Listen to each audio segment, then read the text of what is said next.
Ladies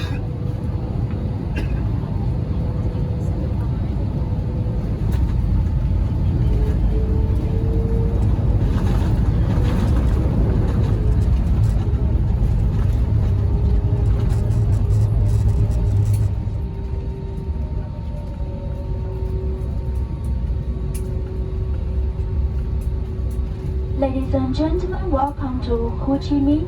The local time is 4:37 p.m. Please remain seated with your seatbelt fastened until the fasten seatbelt signs are turned off. It is important that you do not stand up until advice is given by the crew. Please check that you have not left anything behind on your seat or in your seat pocket. Thank you for flying with Scoot, a member of the Value Alliance. Stay positive, healthy, and keep safe.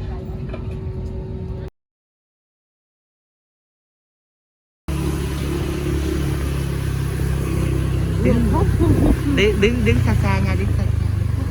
Đứng xa xa. Cô Yến đây. Cô Yến ngủ rồi. Rồi ok đi chứ.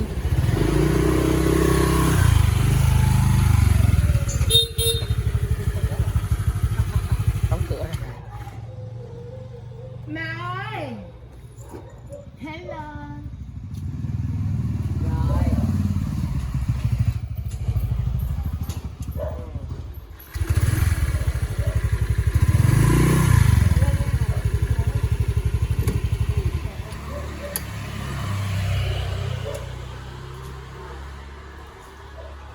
Hello.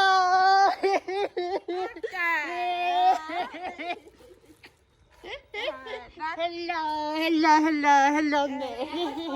Mẹ đã hết hồn chưa?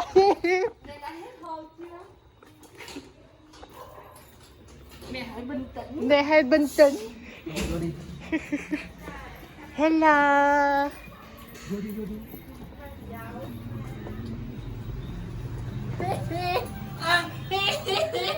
Con về lúc nào? Không phải về. Surprise. Surprise. Surprise. Hello ba.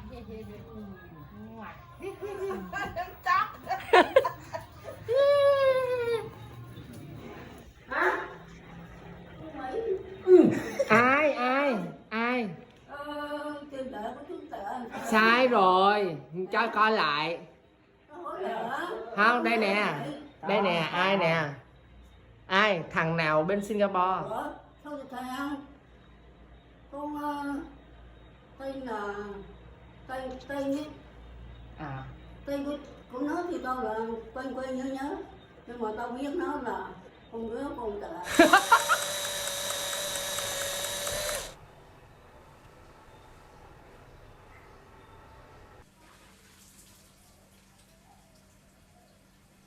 Để Nam giống mẹ được không? giống mẹ là sao? Chả giàu á. Thì làm bắt trước của mẹ nhưng mà không ngon. Ăn lẹ hả? Không, tại vì mấy đứa bạn đi qua. À.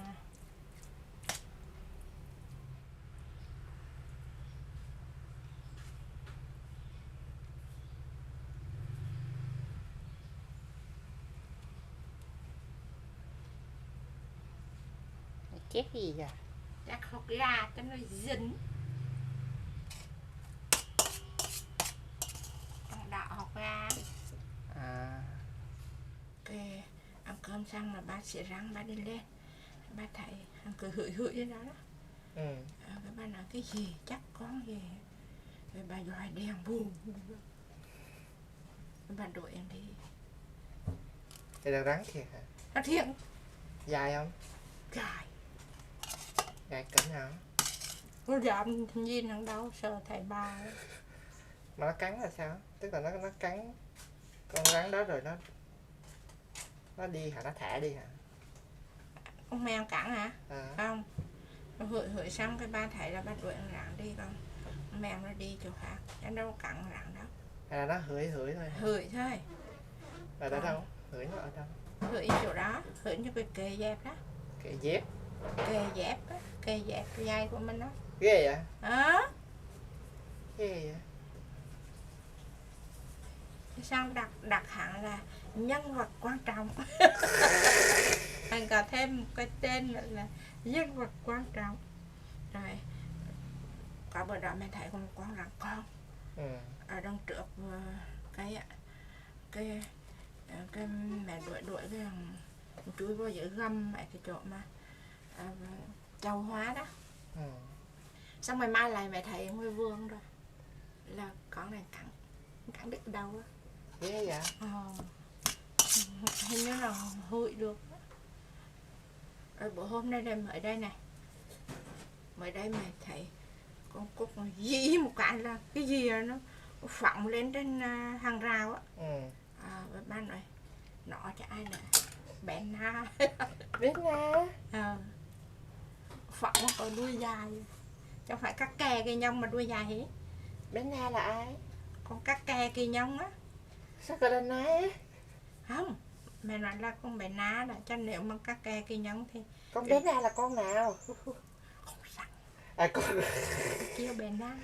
Rồi ông chuột là gì? Ông trời hả? Ông Thiên. Ông Thiên. Con Na đấy, con Na. Tại sao là con Na? Mẹ kêu con Na. Mỗi lần nó bò là nó na hả? Mẹ bao giờ kêu nó là con Na. Nhưng mà tại sao lại là Na?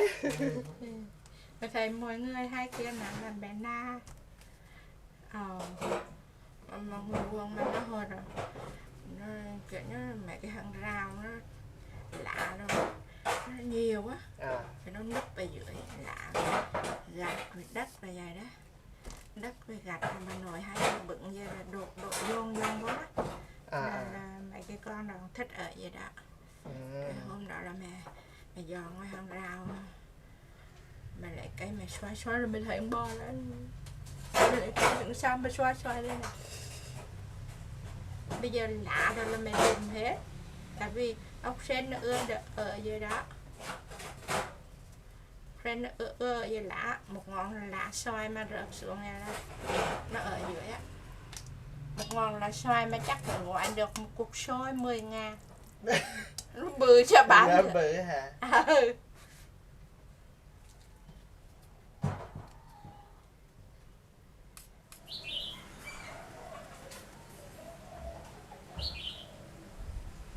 Ta đi thể dục xong rồi, hai tay bắt cầm 4 cái Có cái gì? cuộn bằng da thương phượng. Ở đâu? Ở đường. Ngoài đường. Ban đồng phụ con này lùm cơm. Cơm ở đâu?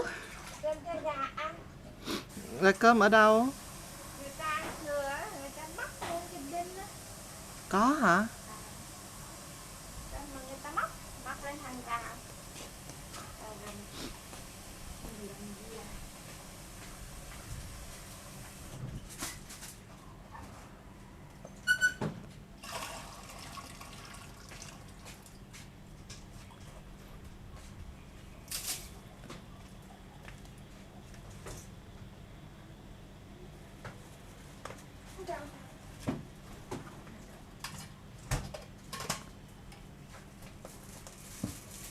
Dài chưa? Đồ ngắn cũng được. Thích lại đôi nào? Đồ dài mất công ra rửa khỏi bị dán. Bị rửa chứ nào nữa. Bị dán là sao? Dán bọt gì vậy? Nghe hả? Yeah vậy.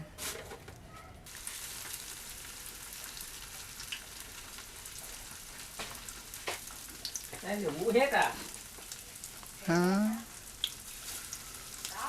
Sao nó cháy lẹ vậy? Đây này, tí. Nè. Tí rửa, xịt mũi rửa đi. Này. Rửa sao? Xịt cái phẹt vô vậy hả? Xịt tẹt vào trong á. Cái này là xịt. Nó là cái đồ mà bắn nước muối vô. Xuyên 2 mũi.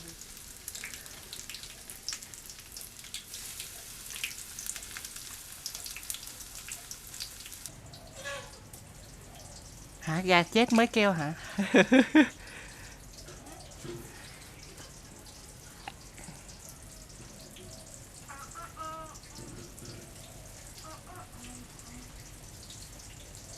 Mày biết bên đó bán một chả dàn nhiêu tiền không?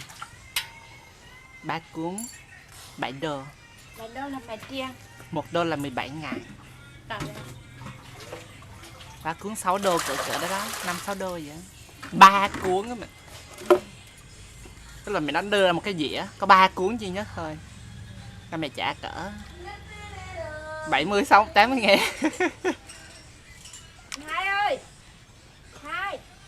Hai. Để đâu có chứng kiến con. Mẹ biểu để đó coi chừng kiến kìa.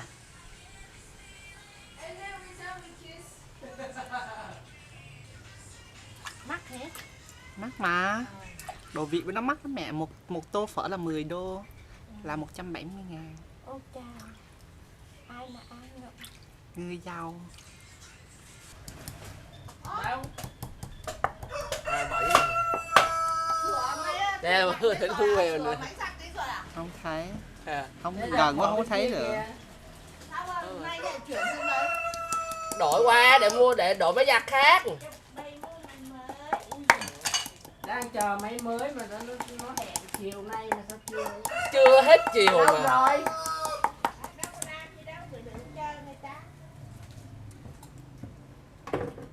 Tức cỡ ba vậy. Cho nên tối cho ba rửa chén tiếp. Bà đi lên luôn à? Bà đi một mạch luôn nè. Đi một mạch đi rồi. Đi giường nằm. Bây giờ là đến giờ lên giường nằm. Của mẹ mày ấy là của công an phường nó có cho được cái không ép. Như là chạy thay có cái túi bỏ. Thì nó xịn sò, nó đẹp đẹp. Hai của con cũng có cái đồ đẹp đẹp mà. Còn của ba không có. Của ba là đồ cùi. Lánh của bưu điện là không có. Chả hiểu luôn. Con là lánh của phường. Thế mình phải đầu tiền đấy nè. Hết. Cái ngon là cái lục hơn. Đấy mà cái máy từ hồi lúc ở nhà mang đi đó. Đây hả? Ừ. Đây hả? Rồi. Cái này hả? Cái này còn xíu Ở à, bên cái đấy sẵn. đời sống của người ta cao lắm mà phải không? Đắt đỏ. Nhưng mà phải làm ra bao nhiêu? Rất dễ thương. Phải làm bao nhiêu gì cô? Phải làm bao nhiêu năm mới trả hết cái gì đó. Mà phải đổi việc khác rồi. Không, con phải làm 3 năm. Năm 3 năm à? Mà đã được 1 năm chưa? Chưa phải. Được 1 năm rồi nhưng mà 1 năm đó không có tính vô của con. Tại vì con cái 1 năm đó con không có cái. Tức là chưa ra trường.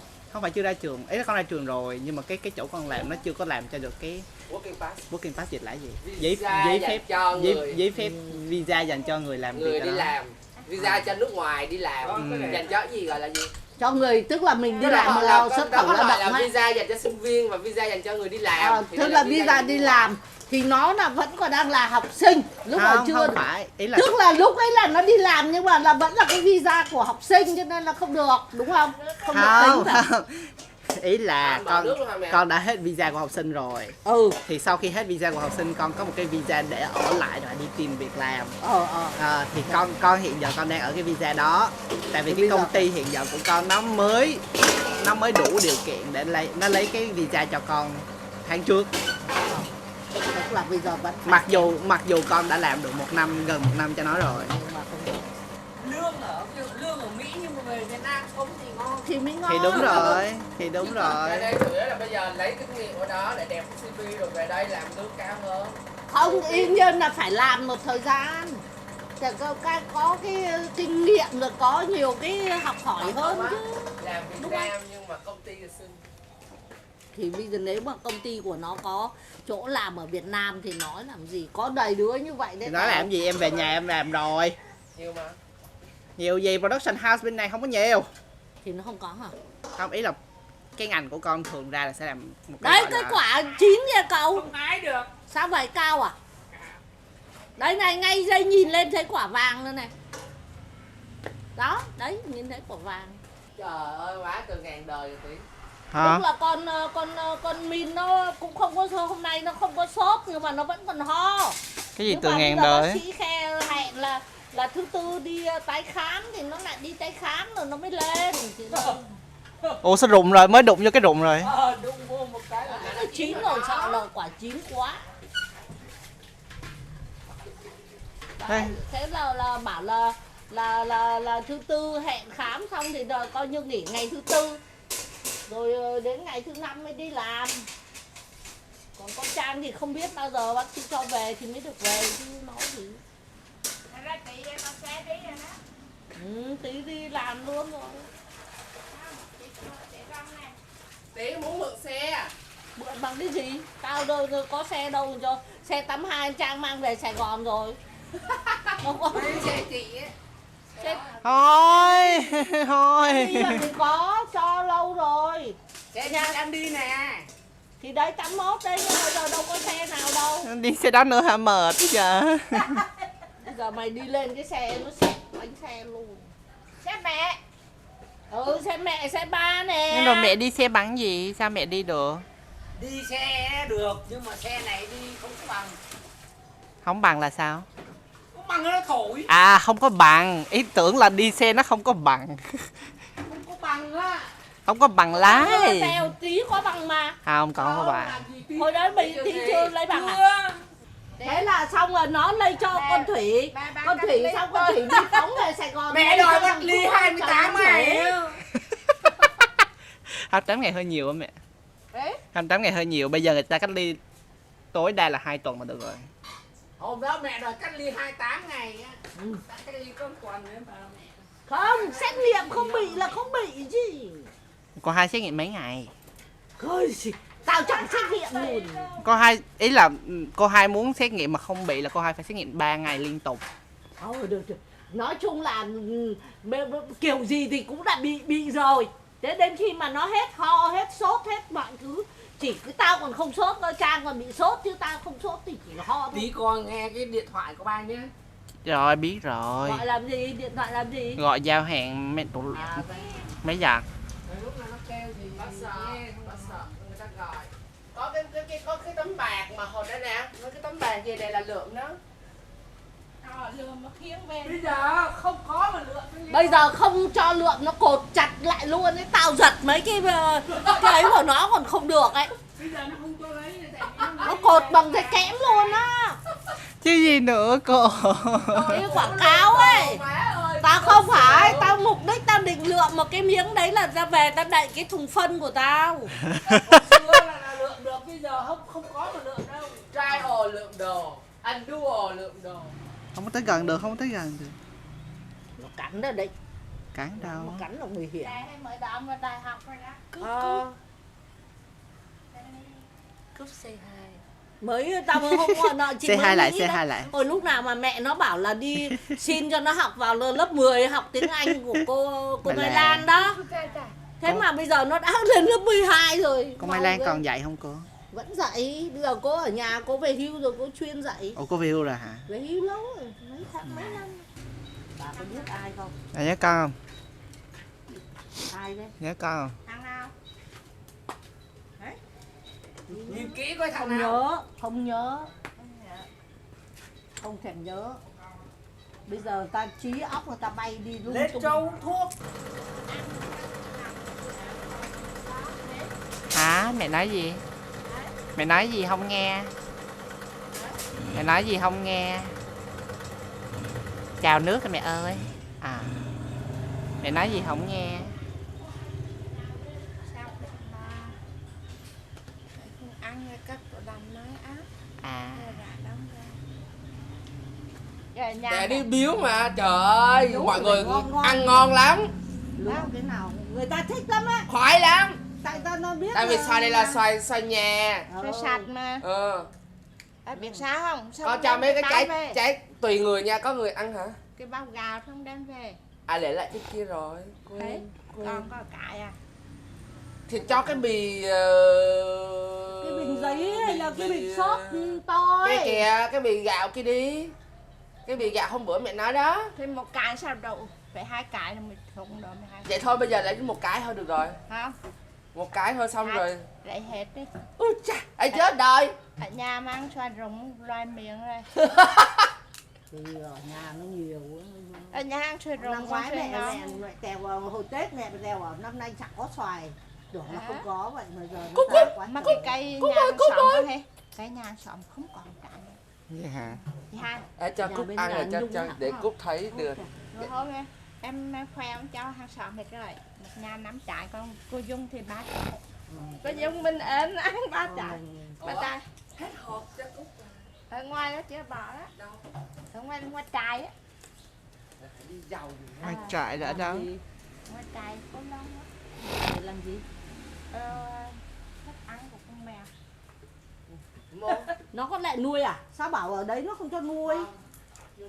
Đi tới đó cái Chứ chỗ nuôi làm gì? Nó có chỗ đấy không có chỗ phải phải á con. Đấy nữa, Ở rồi. chung cư chật chội không có chỗ Bây giờ để mấy nó cái đó bán. đấy là thấy cái bịch á.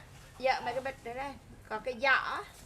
Thấy chưa? Mua con mèo mấy chục triệu ấy. Đấy à? Để Thôi. nuôi. Mua mèo chục triệu làm gì? Không. Nhiều Giờ kiểu nữa. nhiều củng ấy. Ui, mấy con đó không gì vui hết á trời. trời. Được rồi. Sao vậy? Nhiều. Nó bị sao? Là như là đúng rồi. Lại chưa mở nước. Thế là tại mình. Là ông thường nãy giờ. Thế như mắc cười hai. Cái mẹ nhìn lên mà thấy cái khoảng 5 ngàn. Chứ không phải 5 dọc.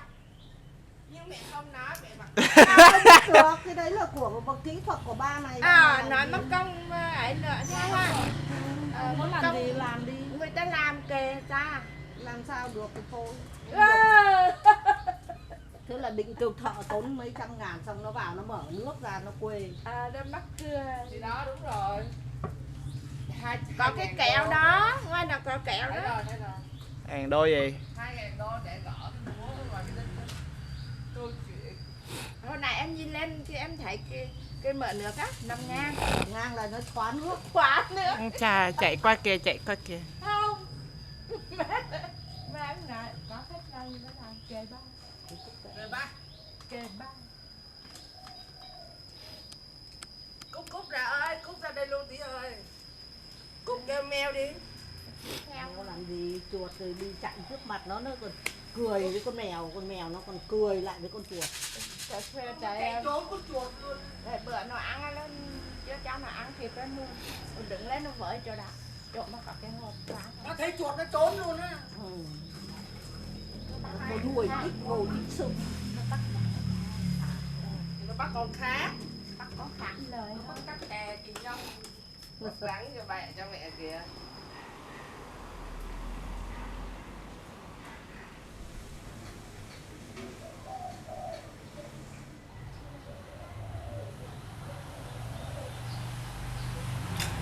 Ăn nha.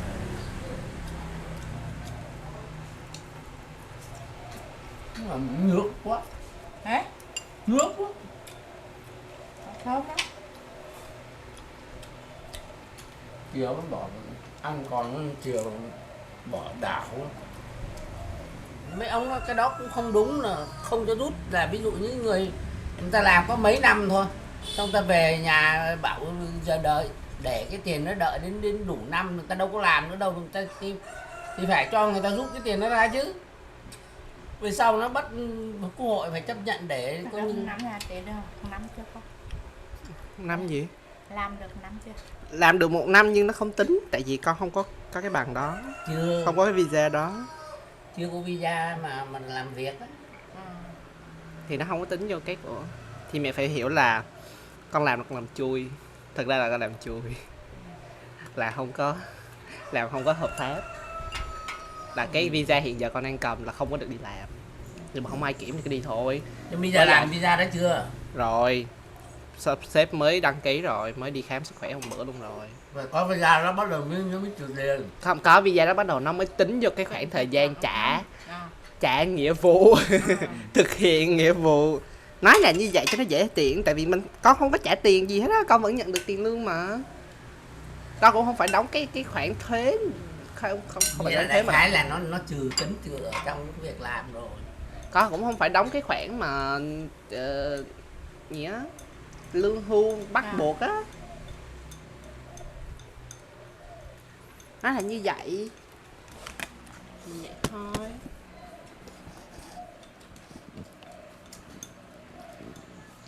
Nhưng mà có cái là bắt buộc là anh phải làm đủ 3 năm là dễ, đúng không?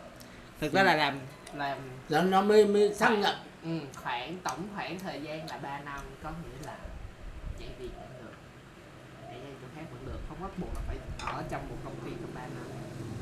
Nhưng mà đại khái là phải 3 năm rồi nó mới xác nhận là lúc đó hoàn thành là mình mới được đi đâu đi, phải không? Là mình mới được Còn muốn ở đó thì ở, mà muốn đi đâu đi. đúng rồi. Để chơi thì cũng được, nhưng mà chạy xe bay không được. Tức là Nhưng mà con nghe nói là có một số người lủi về, không thèm đi làm á, tại một là không muốn đi làm, hai là đi kiếm việc làm khó quá. Mà nói là với điều kiện không bao giờ quay lại. Thì tất nhiên nó vào sổ đen của nó. đen chứ. Không đẹp, không nhắn vậy, không bị nói vậy, nhưng mà với điều kiện không bao giờ quay lại. À. Người thân không được quay lại luôn. Thế là vô sổ đen nhé. Quay lại làm gì ơi, xin nói gì đâu. Nói gì Nghĩa là nó nói chung là cái cách làm của nó muốn cái sức của mình, đúng không? Để mình nó làm phát triển cho nó trong bao nhiêu năm đó. Đó là cũng là một chiến lược của người ta đó. chiến lược của nó mà. Ăn này cho nó ngon lành. Ta ăn thì ta ăn từ thứ năm này, hôm nay thứ hai rồi. Nó lâu đúng rồi. Ăn nói gì vậy? Bên này ta ăn hôm từ 5 giờ. Rau á mua từ hôm thứ năm.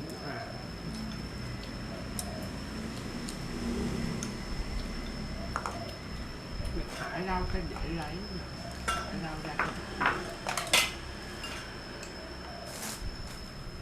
Công nhận trời này nắng phơi đồ ngon này. Trời hôm qua nó xì xì xèo. Trời hôm qua là trời nó xì xì xèo. Ủa Trà Nga còn mở không? Hả? Trà Nga còn mở không? Con Nó muốn đi chụp X-quang tao đang khôn bây giờ mọc. Sợ quá. Nó chưa thấy mọc nữa hết, không thấy rau nữa hết. cái lên nó Con 22 rồi con không thấy gì hết á, sao kiểu nhà người có mọc xong kiểu mình làm cái gì vậy? Nó mập thôi thôi đó. ừ. Mẹ đâu Đâu có có, ba không có mọc. Ba không mọc. Trong con là có người mọc người không. Sao hai mọc? Ừ. Cái đó anh hai mọc con phải nhổ đó. Nhổ xong đau thấy mổ. Ừ.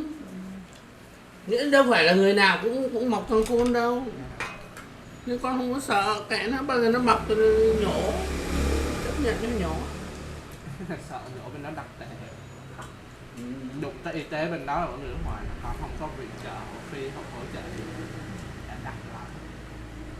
Thế là coi như là cũng dạng như không có bảo hiểm ấy. Đúng rồi. Tốt không? Sốt bự người, sốt hết cái này. Không cái hết thôi. Uống Panadol là hết thôi. Mình thêm chuối không phải lúc nào cũng bị. Thường xuyên bị là cái mặt thứ 7 hắt xì hơn. Nó sẽ bị vào thứ 7. Đúng thứ 7 nó sẽ hắt xì rất nhiều. Xong ngủ một giấc sang chủ nhật là hết bị. Ăn đau bụng không? Đang sợ về nhà ăn đau bụng. Cái đồ bên nó sạch.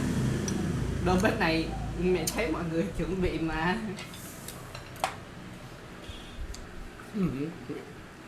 Mẹ, ăn hết cái thịt bò đi mẹ ơi. Còn miếng thì ăn hết đi. Ăn hết đi mà. Ăn rừng con muội. Còn miếng thịt bò ăn cho hết đi. Để ăn Ăn hết miếng thịt bò đi. Ở tí ăn phụ mẹ 2 miệng, không mình mẹ 3 miệng, ba miệng. Nào mẹ cắt được cho 3 phần nhiều. Ăn giáp. Ủa ba ăn rồi hả? Ba ăn Chưa. chưa? Chưa mà. Ai bảo ba để mẹ cắt thì mẹ phải cắt phần ít cho mẹ, phần nhiều cho bác.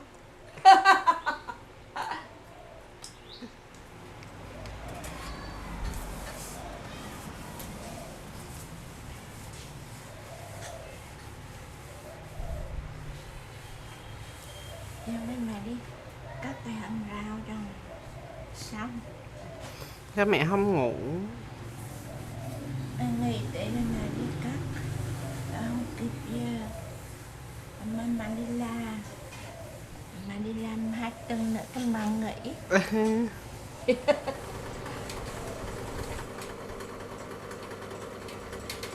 Đây nước nè mẹ ơi.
Sao ba không nói gì hết? Mở cho mẹ đấy đó. Sao Đang ba thật không nói vui. gì hết? Sao ba không nói gì hết? Đây mở cho. Đông về gì? Sao ba không lại làm gì? Cà phê. Cà phê của ai? Giỏ cà phê.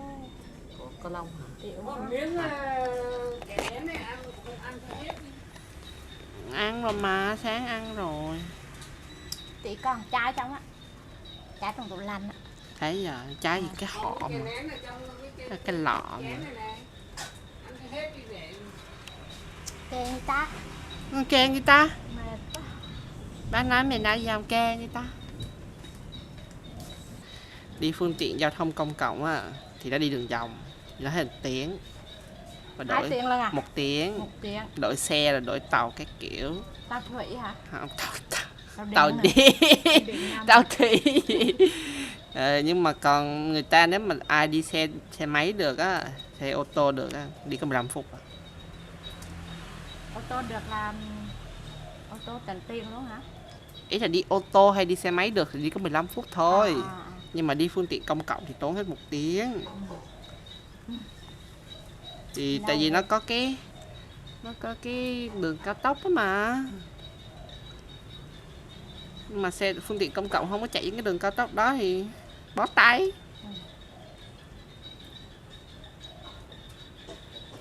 Có trễ giờ làm thì có sao không? Không. Công ty miễn là làm việc đúng giờ, có họp mặt thì đi đúng giờ vậy thôi. Nhiều khi thoải mái quá cũng sợ. Kiểu không biết mình có làm gì không. Trong máy gì?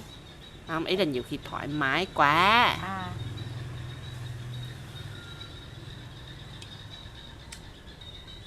Mang thoại cho mình phải trùng nợ quý luôn. Thì tí vẫn ráng dậy sớm. Ngày hôm tí buồn ngủ, tí ngủ trễ. Dậy trễ thì tí dậy trễ xong tí ra đi về trễ vậy thôi. Huề đều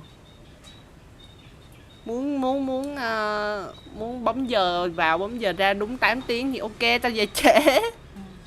Tao quẹt tay bấm đi không? Không. Sao mẹ thở rồi? Mệt. Mệt đó. Em mẹ làm gì mà mẹ mệt? Em mẹ làm gì mà mẹ mệt? Cắt rau gội lên. Gội cắt treo lên. Bởi vậy nên ba nay nấu cơm đúng không? Hả? Nào làm ba biểu chứ cả tuần ba nấu rồi, thứ bảy chủ nhật cũng chịu nấu đi. Trong khi thứ bảy là mẹ chặn gội đầu cho bà, sấy tóc cho bà, xong rồi lau nhà, dọn dẹp này nọ. Bà bắt mẹ nấu. Sáng thứ bảy ba nấu, chiều thứ bảy mẹ nấu. Khi mà mẹ nói lên nay chiều nay ba cô nấu cơm nấu cơm chiều lau bao. Mẹ bực mình là 1 giờ rồi mẹ chuẩn bị đó. 1 giờ về nấu, chuẩn bị luộc tỏi này là nấu cơm một canh xong 2 giờ. 2 giờ đi vườn. Ta không nợ gì hết. Ta không nợ gì hết. Kê ba. Hả? Bây giờ mày ngại đi ngoài đường. Tại vì đi đụng người rất nhiều. Có gì đâu. Người đông. Có gì đâu. Trời ơi. Ở trong nhà là ở riết, còn đi ra ngoài đường, ví dụ mà đi được đi ngoài đường là đi luôn. Đi chỗ này đi chỗ kia. Thì Tí cũng vậy. Tí cũng kiểu đi ngoài đường đúng không? Đi ngoài đường là sẽ xếp đi đây. Đi đây đã Đi cho đã xong đi về nhà. Đi về nhà. Bây giờ lúc nào mà đi chợ là bác biểu khiêng chợ về đó. Thì đi một lượt cho nó lẹ. Khỏi phải đi vòng. Mưa kìa.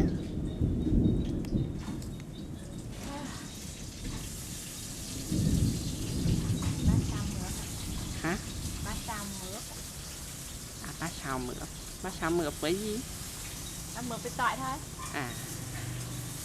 Nhiều đồ ăn mặn thì có rồi. Đồ canh thì Bây giờ mình ăn cơm.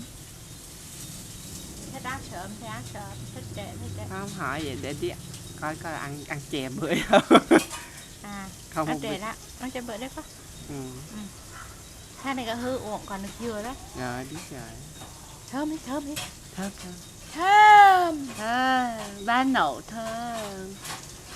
Ba nấu thơm thì Bác tim gì vậy? ba không nói. Bác bực mình. Ba bực mình. Bác nấu cơm là bực. Ba Sao không. mà không ăn cái chè bưởi đi. Đây mới nói xong mà. Để lâu rồi.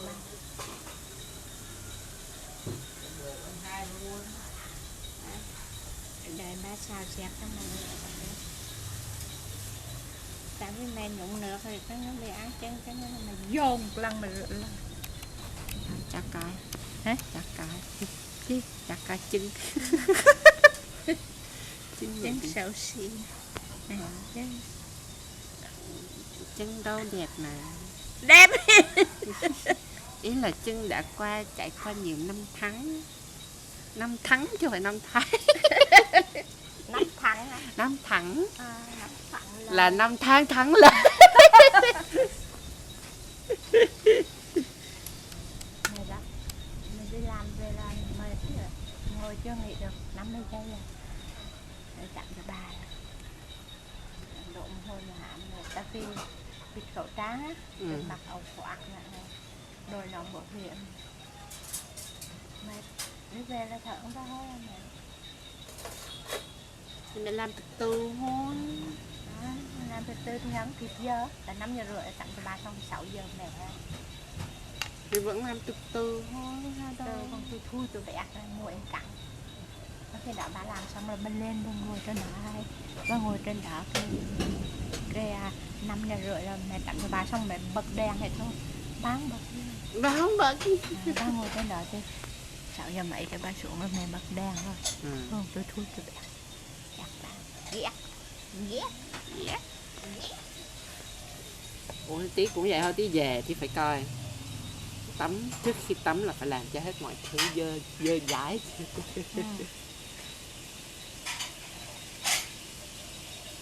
Tắm xong mình làm thì nó đổ mồ hôi rồi dơ nữa. Đúng rồi. Đúng không? Đúng rồi. Ê, mưa ta rồi. Đi lên nhà đấy con.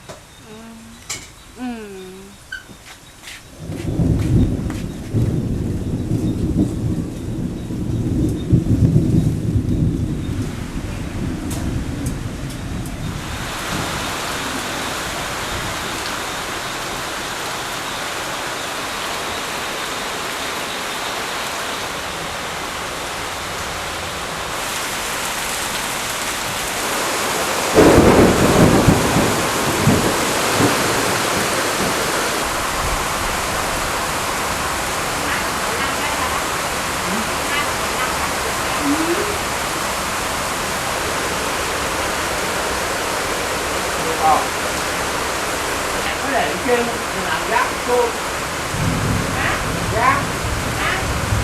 Rác trôi. Hả sao? Cúc Cúc sao? Cúc đang ngon. Cúc đen ngon.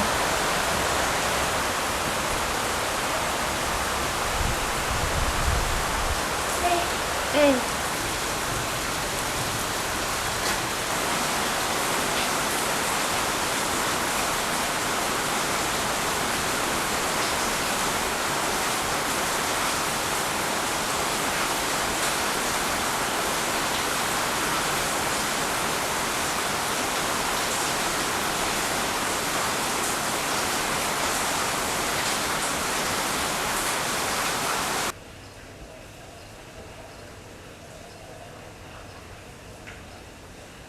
Bà ăn chưa? Bà nhớ con là ai không? Bà nhớ con là ai không?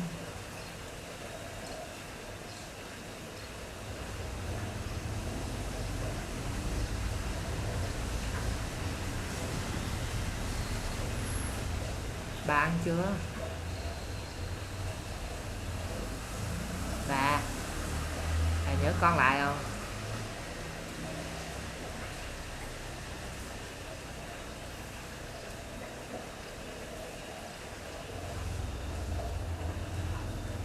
Mày đâu á?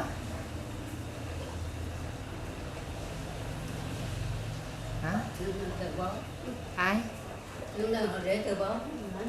Khó đâu. Chiều ai mà giao báo.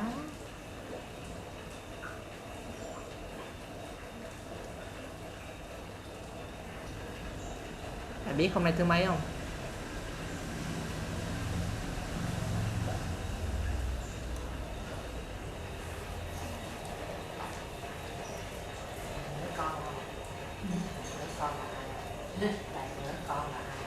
Cái gì? Bà nhớ con là ai không? Mà không nhớ. Nhớ. Không nhớ. Mà quên. Con là cháu của bà. Nè. Cháu của bà. Cháu của mà.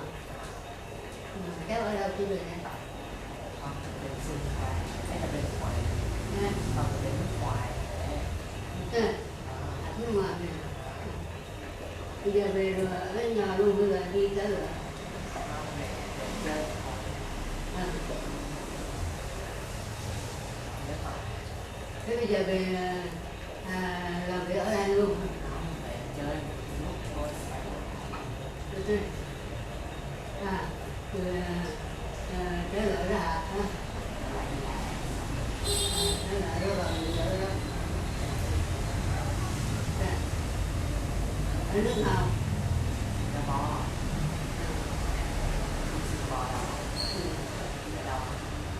Biết nghe nói chứ bà ra quê đi đâu.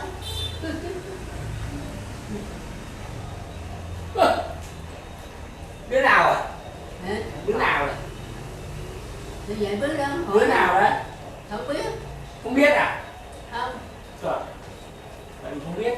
Cháu bà đó. Hả? Cháu bà mà bà không biết à? Thì cháu bà ra nhưng bà chưa biết. Bà Có hai đứa cháu. quên đi mà. Quên rồi. Bà bây giờ quên. Mẹ ba mày nói thế nào? Nó là thằng Tí đấy chứ mình làm. Hả? Tí. Nó là thằng Tí. Tí thì... Tí là thằng Giang á. Hả? Tí Giang á. Tí Giang á. Trời ơi. Tí là cái thằng út của bà đấy mà bà còn không nhớ. Quên hết rồi đâu còn nhớ. Phải là anh hai không? Là anh hai không? Nhớ anh hai mà sao mà? Anh Tèo. Nhớ chứ. Không nhớ không? Nhớ chứ.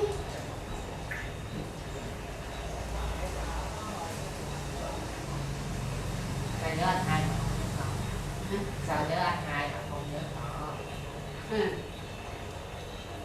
Không sao nghe hỏi là sao nhớ anh hai mà Bao nhiêu năm mà nó đi mà có 3 năm, chưa đến 3 năm mà bà quên.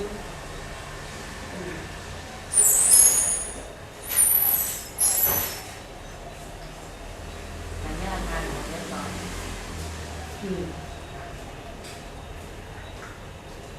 Anh hơi còn Ừ đâu. Không, anh hai đi làm rồi. Đi làm rồi hả? Ở trên cái bò hả? Anh hai tên gì? Thôi là cái kia nó từ từ. Đúng rồi. Thì tèo thì có tí. Thì con là tí nè. Giờ tính đi. Ý là có tèo thì có tí đúng không? Có tèo thì có tí đúng không? Thì con là tí nè. Tèo nó tí. Anh nhớ con chưa? Có tèo thì có tí mà. Thế mà không biết. Thế mà quên thì lớn.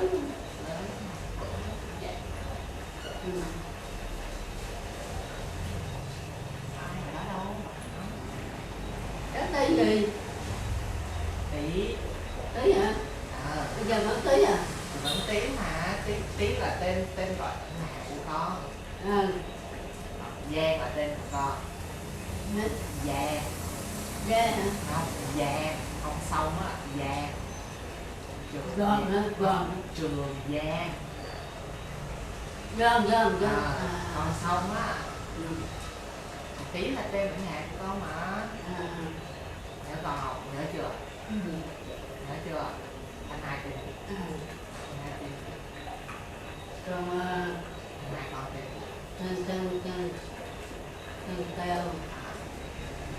Tèo cái kia nó là tèo nhưng mà nó là cây nha. Đây là Tùng. Trung. Không, đây là Tùng.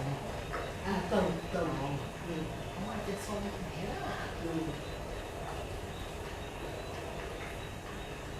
Bạn tối chưa?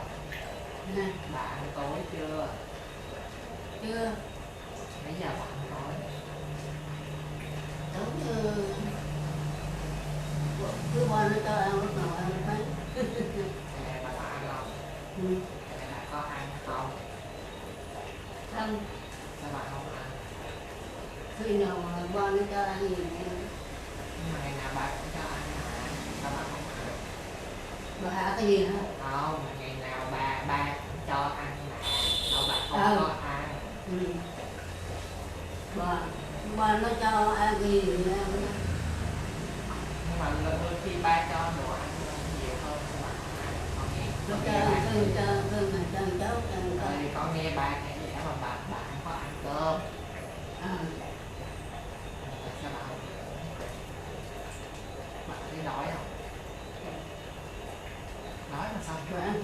Bà ăn cháo. Nhưng mà đói mà sao không ăn? Bà ăn chứ nhưng mà tại vì ba nó không cho con nó Không phải ba không cho mà là bà không thích. bà không thích. Sao bà thích ăn gì? Bà thích ăn Bà cứ thích ăn như bình thường vậy thôi chứ có sao đâu. Ăn như bình thường là cái gì? Ăn như bình thường là cái gì? Là ăn như bình thường là cái gì? Không phải cơm, không phải cháo thì bà thích ăn cái gì? Chả có gì ăn nữa. Bà không thích ăn cơm không? Bà không có thích cái này có gì. Nó cho cái gì ăn đó.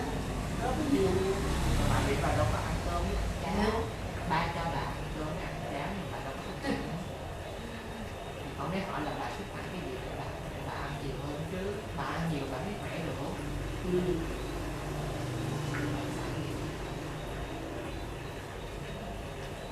Nó nói ăn cháo dễ tiêu hơn. Ba ngày bon hả? Ăn cháo dễ tiêu hơn.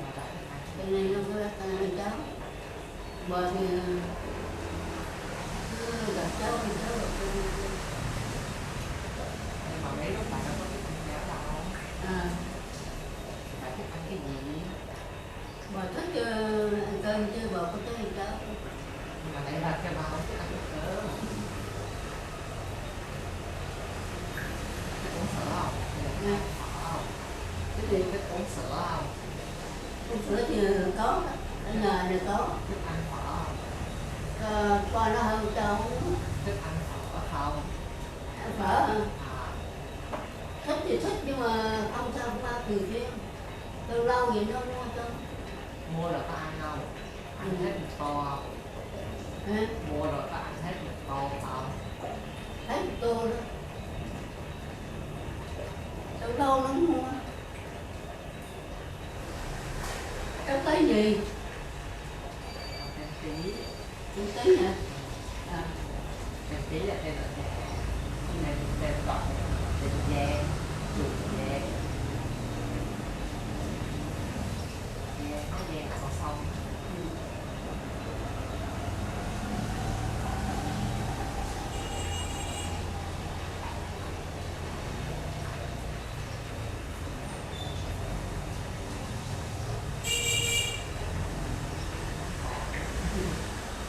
Giờ chắc còn đi lạc à? Không, con đi làm rồi. Không về đi chơi thôi.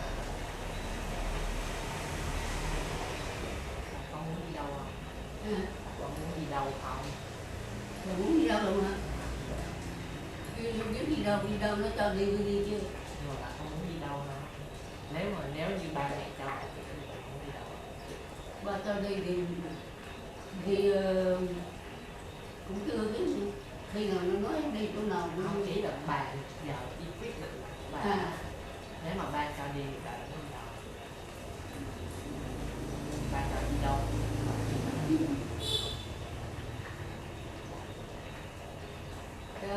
Đi nước ngoài. Đi đâu? Đi nước nào? Đi nước ngoài đi đâu? Đi nước ngoài đi có. Tại sao lại đi khác? Không phải đi về quê. Đi chơi chứ chưa phải nhưng mà tốn tiền đó. Tại sao lại là khác? Ừ. Không có nước nào khác. Ừ. Đi Nhật, đi đâu là khác?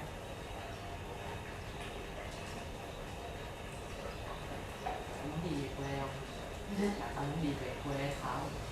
Đó chơi lắm nó không cho đó. Sao lại muốn đi khác chứ mà không đi về quê không? Đó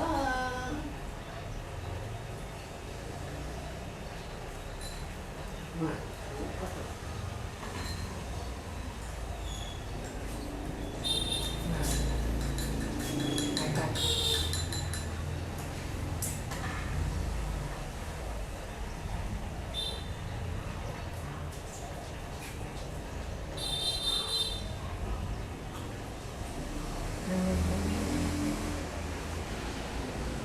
Long Biên đi.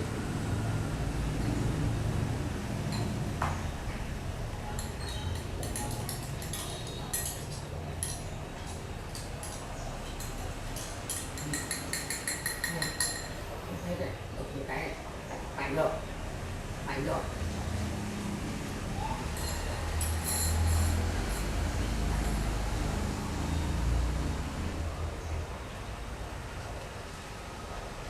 Rồi lau nhẹ đi. Bà uống gì vậy bà? Một cốc hả? Có. Giờ bà đâu có. Uống cốc thì bây giờ uống sữa. Không ăn cơm. Cơm đủ cháo không ăn.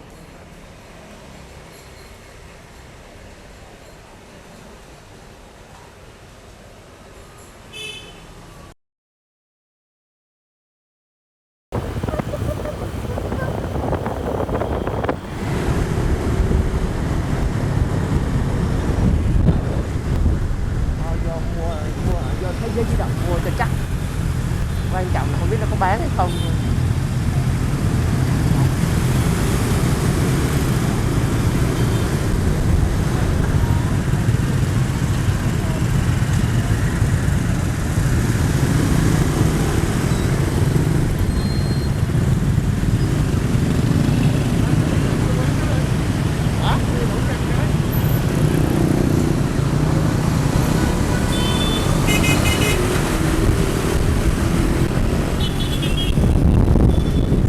Kiểu như á, bạn tính là trả nợ 3 năm xong chắc là sẽ về. Nếu mà lương ở lại ổn thì sẽ ở.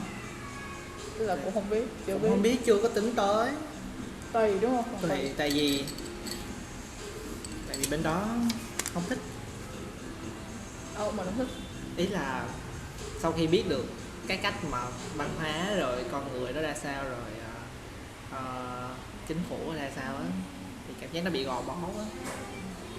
Không khác gì á, ê không khác thiệt. Không khác à? Ừ. Không mập không ốm hay là Không màu không ốm. Thấy cũng vậy. nói chữ đầm thấm thì kỳ. Thấu hơn hả? Nói chữ đầm thấm thì kỳ. Thôi vậy cũng được. Ừ. Cũng có gì đó khác chứ mà đi Trang hồi xưa thì như ấy. Không mà tại vì mình mới đây. Có sao bên ngoài mình thay đổi chứ bên trong mình đổi. Bên ngoài mình không thay đổi nhưng bên trong mình đổi thì vẫn hay mà. Thực ra tôi cảm giác là sau cái đợt tôi đi là cái đợt mà mình tốt nghiệp 12 cái mình vô đại học á, cái đợt tôi đi là thấy bên mình Sài Gòn nó bùng cái mặt xin gì tiếng Việt là gì? Xin là gì không biết luôn. À.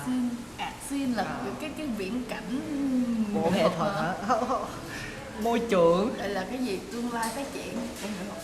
Sao? cái hiện trạng của hiện trạng nghe Kiểu ok xin cái accent của thành phố Hồ Chí Minh với Việt Nam tự nhiên cái nó nổ bùm lên, nó nổ ra một mớ những thứ mà rất là trước đó chưa có ai làm nó cả. Thấy có cái gì á, thấy có chuỗi triển lãm nổ cây bùm ở Huế, làm ở Huế mà bài học mà học cứ kiểu như là không biết là giống như ai cũng đặt mục tiêu là nội chú mà gọi là những con người giỏi nhất của trường nó mà nó tất cả cái nội chú chỉ là cái cuộc chơi của đề thôi, có đề nhiều thì sẽ vậy luôn hả? Chứ không phải là đứa nào học đủ thông minh hay là học đủ chăm. Thực ra đủ chăm để kiếm đề thì cũng đúng rồi ngoài đó nhưng mà không phải là đứa nào đủ thông minh thì làm được. đúng như trước là nó chắc chắn là ai có càng nhiều đề sẽ càng có khả năng đậu. Thì nó test thứ nhất là chăm làm đề, thứ hai là quan hệ. Thì cái chuyện mà quan hệ nó sẽ dẫn đến những cái khác, ví dụ như là giống như là đua nhau để mà kiểu kiếm đề này kia đó, nó hơi nó không kiểu như là nó cảm giác nó đào tạo những con người nhỏ nhi, nó không có Nghe toxic quá vậy. đúng rồi, toxic lắm, rất là toxic luôn á. Em phải toxic là gì? Nói kỹ hả? Đúng rồi. Bill cũng xài Discord hả? Nhưng mà kiểu như là Discord này là để dành cho mình có cái group xem phim á. Cái này cái Discord để xem phim chứ không phải là Discord để chơi. Ủa mà Giang xài Discord để làm gì? Tại hồi trước Giang đi học graphic design trên mạng, có một tháng graphic design trên mạng, cái ông thầy ông anh Tinh Minh ở Hà Nội, anh dạy online nên anh thích xài Discord để giao lưu với lại trò chuyện hơn, nên cái xài Discord cái cũng ghiền cho thế, ý là cũng có một cái Discord hay thiệt. có một cái channel gọi là sân chơi giới trẻ dành cho những bạn yêu thích nghệ thuật với lại thiết kế đồ họa cái kiểu, cũng lập bởi cái anh thầy đó nên cái cũng join, xong cũng mỗi ngày cũng lên coi nói chuyện chơi vui vậy á, cái cũng thấy Discord chỉ có mỗi cái là hỗ trợ tiếng Việt không tốt vậy thôi. Nói chung á là Discord đúng rồi, cái phong của nó Cái phong tiếng Việt của nó xấu. Cái đại khái là cái Discord á, ý là cho mình cái biển có cái group để xem phim mình lên đó thôi, nhưng mà cái đợt đó là cái đợt năm trước là đi online á, thì dịch online á, Discord nó share được cái screen cheat được. Cheat được. Share cái screen xong rồi làm xong rồi đại khái là vậy. Cũng đúng Thì thế. Sao mà đi rồi? Ủa sao mà đi rồi?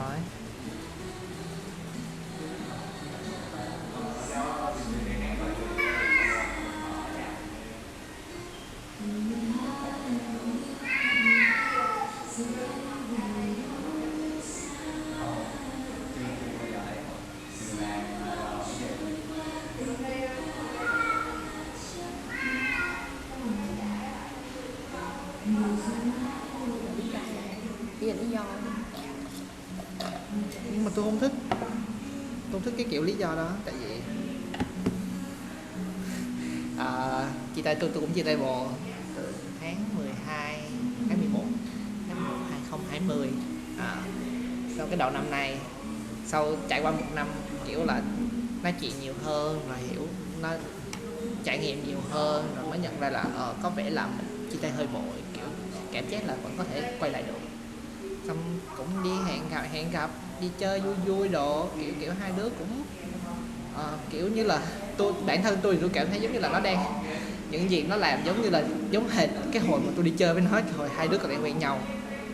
Xong tới cái lúc mà tôi nói thẳng ra luôn là tao hẹn đi chơi tại vì tao đang muốn kết nối lại.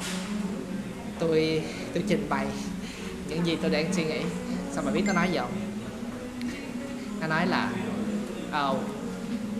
word by word exactly là I was about to say yes, but the only thing that stopped me from saying yes is your long hair. Nó kiểu đồ má thiệt luôn á hả? Xong từ đó mà ok, đã vậy đầu tôi lại hay overthink nữa. Xong cứ thế mà nó đi, xong rồi nó sẽ đẩy tới một cái đường cùng là chẳng lẽ hồi đó mày yêu tao chỉ vì là cái ngoại hình của tao, Đúng. chứ không phải là bản chất thật của tao. Tại vì tao thay đổi rồi, ok, xong tới giờ mày biểu là tóc tao dài nên mày không thích. Đồ bực lắm nha. Đi về nói chuyện với bạn thì bạn biểu là ok, có thể là trong lúc đó nó bị caught off guard, nó không biết chuyện gì phải nói, hay là nó không biết cái lý do nào nói để cho nó thoát ra được dễ dàng, nên nó nói cái câu đó ra để cho nó nghĩ đó là một cái câu để cho nó thoát ra được cái khỏi tình huống này dễ dàng hơn. Nhưng mà đó là một câu nói rất ngu. Xong rồi nó biểu là maybe là có thể sau mấy ngày sau thì nó sẽ nghĩ lại và nó sẽ nói chuyện lại với tôi. Không, thì đó ok, bởi vậy tôi mới biểu là tôi không thích cái kiểu đúng là biết là có nhiều người cần một khoảng thời gian để xử lý cái chuyện những cái quyết định đang diễn ra ngay trước mắt, nhưng mà tôi nhớ là tôi cho nó thời gian và nó vẫn nói tôi cái câu đó thì tôi không chấp nhận được. Đúng. Có nghĩa là nói đâu là ông ấy, là hết ông là ông của hồi xưa. Đúng rồi, không, con người thay đổi mà. Nếu như con người thay đổi, bản chất cũng có thể thay đổi, nhưng mà tôi sẽ tin là bản chất của con người sẽ thay đổi theo khó đổi, và nếu mà có đổi thì cũng sẽ là thay đổi theo cái hướng mà mình tin là nó tích cực hơn. Thì nếu người đối diện của mình mà không yêu được cái bản chất đó thì làm sao mà đi tiếp được. Tới một ngày nào đó là nó cũng sẽ đổ bể thôi.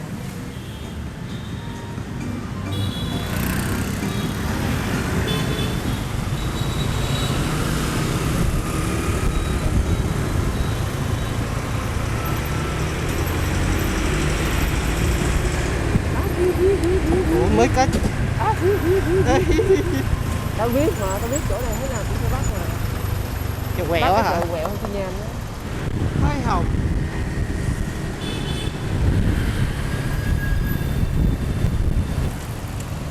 Là đủ để điều kiện để mình nói là mình đang làm cho nó thì mình sẽ được gia hạn visa. Nói sao ta?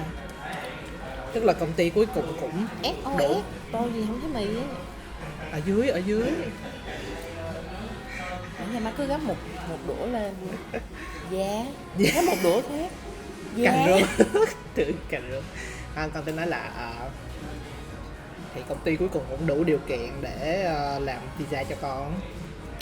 Ủa là công ty phải có đủ ấy thì mới làm. Tại vì ban đầu là công ty hứa lúc mà con được lời offer bên này á, con được offer công việc bên này, bên công ty này, là sếp con nói là có một cách luồn lách để lấy pass cho con. Thì ok, con nhận. Xong rồi vô thì anh hứa anh dụ em này, anh phải nghe thì đúng là bên đó có làm thiệt, có nộp. nhưng mà không phải giáo viên lộn, tôi nói giáo viên. Nhưng mà chính phủ reject đơn của con với hai lý do là: một, tại vì con mới tốt nghiệp nên con không có kinh nghiệm gì hết, tại sao lại có thể apply cho một cái visa mà cấp cao như vậy. Có cái vụ đó hả? Có vụ đó, và điều kiện và lý do thứ hai đó là con là người Việt Nam không có trong danh sách ưu tiên. Vậy luôn? Không có trong danh sách ưu tiên cho cái book pass mà cấp cao như vậy. Thì cũng là cái book pass đó còn chia ra nhiều cấp nữa hả? Book pass cho người nước ngoài chia nhiều cấp, có 3 cấp tất cả. Một là work permit, là cho mấy bạn foreign workers, mấy bạn mà làm construction worker từ Bangladesh rồi Pakistan đồ đi qua để làm. Hai là S-Pass, thì S-Pass là dành cho những đứa tốt nghiệp diploma hoặc là bachelor ra đi làm. cấp 3 là cao nhất là E-Pass, là Employment Pass phải. Thì đó là dành cho expat, mấy đứa mà từ nước ngoài mà nhảy qua công ty ở Sinh làm thì là như vậy. Thì lương đòi hỏi cho mỗi pass sẽ là tăng dần từ work permit lên. Thì đó con nghe đồn. Ý là cái là kiểu là lên mỗi cái thì quyền lợi nó sẽ ấy hơn đúng Không không? phải quyền lợi, chỉ là tiền nhiều hơn thôi. Ủa nói vậy thì mình Quyền lợi cũng có hơn một xíu nhưng mà tiền thì nhiều hơn là chắc chắn rồi. Tức là lương mà công ty trả cho cái người làm đó phải cao hơn. xong rồi sao? Xong rồi đáng lẽ con đâu được nói cái này ra đâu á. Nhưng mà con đang nói nè. Con mặc kệ. Tao mặc kệ. Thì đó, ban đầu là sếp con nói biểu là tính là nộp E-Pass cho con, xong bị reject nên phải chuyển về quay lại làm bình thường ở S-Pass. Mà S-Pass đòi là con mới đọc S-Pass là chính phủ Sinh đòi là công ty tức là tổng. Ủa ví dụ mà cái số... mức lương người ta trong FH sao để vậy nhưng mà nó công ty trả mình cao hơn thì sao? Thì minimum là như vậy. Có quyền trả cao hơn thì đó đúng, là công ty thường. đúng không? Công ty con trả thấp hơn. Công ty con trả thấp. Con cũng không có được, con nói chung nó là một cái dilemma, con bị dính vô xong còn kiểu đó chán vãi. Thì S-Pass nó đòi là tổng số người nước ngoài trong công ty không vượt quá 10%. Không vượt quá 10% tổng. Thì tổng số. Tại sao ta? Giống kiểu chắc người ta sợ người nước ngoài chôn việc á. Không, con nghĩ sợ người nước ngoài chôn việc của người local. Con nghĩ là vậy. Hoặc là kiểu người ta sợ kiểu là thành những cái công ty mà chỉ có mở lên mà để cho người nước ngoài xin cái đó để đi qua làm, không kiểu mà làm chui này nọ, nó nghĩ vậy. Con cũng không biết, nhưng mà con nghĩ là phần lớn nó sẽ là như vậy. Và nó cũng là lý do vì sao mà chính phủ Sinh làm khó cho công ty Sinh để có thể thuê được người nước ngoài. Mà rõ ràng là họ phải trả một khoản tiền lớn hơn để thuê được người nước ngoài so với lại việc thuê người bản địa. Thì là vậy. Thì điều nếu mà cái 10% đó áp dụng thì điều đó có nghĩa là cứ 10 người bản địa full time thì mới được coi được một người nước ngoài. Và công ty con lúc con vô thì chưa đủ. Nên cứ chạy trật đi tuyển thêm, xong tuyển mà là vấn đề là tại vì nó là startup nên người vô người ra liên tục. Kiểu mọi thứ vẫn còn đang rất là mới, xong rồi loay hoay tìm ra cái nào đúng cái nào sai rồi cải thiện như thế nào. Thì đó, nên người vô người ra liên tục. Thì tới cuối năm ngoái mới đủ. Xong con có tưởng là thuê đủ rồi thì ok. Không, chính phủ còn đòi là thuê đủ rồi và công ty phải chứng minh là có đủ điều kiện để cung cấp việc làm cho tổng số người đó trong vòng 3 tháng. Nó đúng kiểu gọi là quan liêu luôn á. Kiểu nó phiền quá ha. Nó như vậy á. Thì tới tháng 3, sau 3 tháng là mọi người vẫn ok thì công ty con mới bắt đầu nộp đơn cho con. Rồi sau đó thì ok, đơn đã được approve, con đã làm khám sức khỏe lại nữa, vẫn là cái trò khám phổi gì khám phổi đó. Nhưng mà giờ ta đã thông minh hơn rồi, ta đâm thẳng tới cái chỗ mà để làm, xong ta làm mọi thứ xong xuôi thì cái đó xong rồi cái nó mau Phạm Ngọc Thạch. Đéo như Phạm Ngọc Thạch. Thì đó xong rồi xong xuôi rồi, mà lúc đó là đưa kết quả khám y tế là lúc con vừa về luôn. Nên không biết chọn làm sao. Nghe nói là đợi thêm một khoảng thời gian nữa rồi nó sẽ gửi pass cho con. Nhưng mà mắc cười một cái là pass này chỉ có hiệu lực trong khoảng thời gian mà con làm ở một công ty nào đó. Tức là nếu con muốn nhảy vào một công ty khác thì con phải hỏi công ty khác làm lại cái pass cho con. Đó. Con biết nữa mà con đang tính, nếu mà con dựng được cái mớ footage mà con quay trong 1 tháng này, con đang tính gọi nó là Chaos Madness and Street Food. Thì đúng mà, Việt Nam là vậy mà. Như con biết là con được cưng, nhưng mà người ta không hiểu cách con làm việc, và người ta không hiểu cái vẫn có một gì đó gọi là không hiểu. Cái gì mà dùng chữ không hiểu thì mình nói là mình chưa hiểu nhưng nó lạc quan hơn. Con nghĩ là không hiểu luôn á, tại vì con đã nói với cái chuyện này cũng mấy lần rồi và người ta vẫn cứ khăng khăng là có một câu mọi người rất thích nói, đó là I'm not a creative person. I'm not a creative person. Nên kiểu như mỗi lần mà muốn chửi ai xong mà kêu no offense but thì nó nghe nó cứ sao nó cứ nửa vời sao đó, rồi con cũng không biết thực sự là con có được cưng hay không. Rồi ngày trôi qua thì con vẫn xài mánh để con làm những cái thiết kế hoặc là video đó. Xong rồi vì con không được đào tạo bài bản về thiết kế đồ họa nên dần con cứ có imposter syndrome. Xong con kiểu mình làm vậy có đúng không? Theo ý là nói sao con, không đúng, nhưng mà những cái gì mà không đúng lâu ngày nó sẽ trở thành cái đúng thôi, chưa no thành yes mà. Ý là không biết thế, nhưng mà ý là có những thứ, ý là người ta nói là có những thứ mà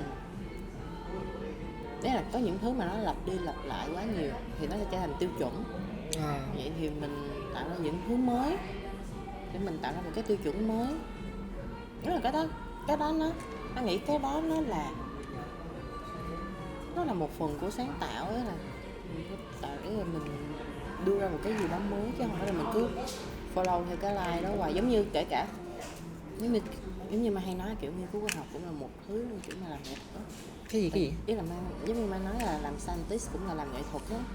Tại vì ý là lúc nào con phải nghĩ về cái mới hết trong một cái bài. Ý là nó không có nói, ý là trong một cái bài mà để được xem là một nghiên cứu khoa học tốt á, lúc nào nó cũng phải tính coi là cái sự mới trong cái bài đó nó cống hiến được bao nhiêu cái sự mới để mở ra trong khoa học. Mặc dù là trong khoa học nó có một câu á, đó là không có cái gì mới cả, nên mình có khám phá ra được nó hay không người đó. Nói vậy thì làm ở công ty xong rồi idea của mình thì đúng là con vẫn thì có mình làm personal work. Con vẫn có một số personal work mà chắc là tại đó là mình làm personal work để mình build cái portfolio của mình. Giống như lúc mà Mai nói với thầy Mai hỏi là cái đây em làm cái gì, nhưng mà nói thầy là dạ 4 năm em đổi 4 cái lab rồi thầy. Em học được nuôi tế bào nè, em học được cái này, em học được tạo mô hình chuột, em học được cái ấy. Nó là cái nói thầy là bây giờ nếu mà thầy offer em làm cái gì em làm cũng được. Em nghĩ là em có basic knowledge để mà em làm ra lại, chứ kiểu là stick hoài với một cái nó cũng đâu có được đâu.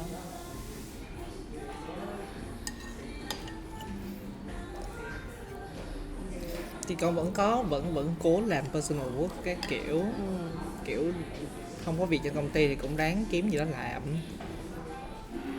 Mà có nghĩa là con nghĩ môi trường nó ảnh hưởng nhiều tới con. Kiểu không có những người kiểu đồng trang lứa hoặc là ví dụ mà bạn học cũ hồi đó trong trường nó về nước hết hay là nó mọi người có chuyện làm riêng hết rồi. Xong rồi bạn cùng nhà thì giờ học phim nên tụi nó trên một đẳng cấp khác rồi, kiểu nhìn tụi nó làm phim mà thấy ghiền vãi. Thấy cực, lúc nào cũng bị than, nhưng mà nhìn nó vẫn có cái gì đó rất là ghiền, rất là thích. Thì không thấy thì đi làm thêm cho có vốn rồi vốn thì học bút giá thì chắc vậy. Thì con đang tính vậy mà chỉ là không ngờ là nó cực như vậy. Giật dữ quá. Kiểu con nói môi trường ảnh hưởng tới con nhiều là chắc tại có người làm chung hoặc là có người có cùng chí hướng hoặc là cùng cái hướng nhìn chung về sáng tạo á. Xong rồi họ cũng có làm những cái việc riêng của họ thì mình ngồi chung họ, mình bounce idea được, rồi mình nhận feedback được, xong rồi mình kiểu mình inspire được hơn là thay vì là nói thẳng ra luôn đó là những người trong công ty con rất là tại vì ok là biết là social media thì mọi người sẽ nghĩ là cái gì tốt cho social media hơn. Ý là kiểu theo commercial quá. Không, nó không hẳn là commercial mà là nó là social media mà. Là rất là Instagram, rất là eye candy, rất là fast design, rất là Hiểu. sale centric. Cái gì cũng phải tăng sale. Như vậy thì mà có lẽ là do con bước vào, con biết được một số thứ về marketing rồi mấy cái thứ khác, rồi về commercial, rồi làm sao để tăng sale cái kiểu, nên con nghĩ là không thể nào chỉ dựa vào social media không mà có thể tăng sale được một cách vèo được như vậy. Nên con với lại con cũng hơi khinh social media ở một khoảng nào đó. Ý là mình vẫn aware là mình vẫn tự biết là việc mình dùng mạng xã hội là mình đang tạo ra một cái bản thể khác của mình mà. Một bản thể rất là được chọn lựa và suy nghĩ cẩn thận trước khi đăng tất cả những gì lên trên đó. Ý là một số người nhưng mà ý là kiểu mọi người cũng sẽ cân nhắc trước khi mà mọi người ấy. Nó thiếu cái sự spontaneous. Nó thiếu cái sự spontaneous, nó thiếu cái sự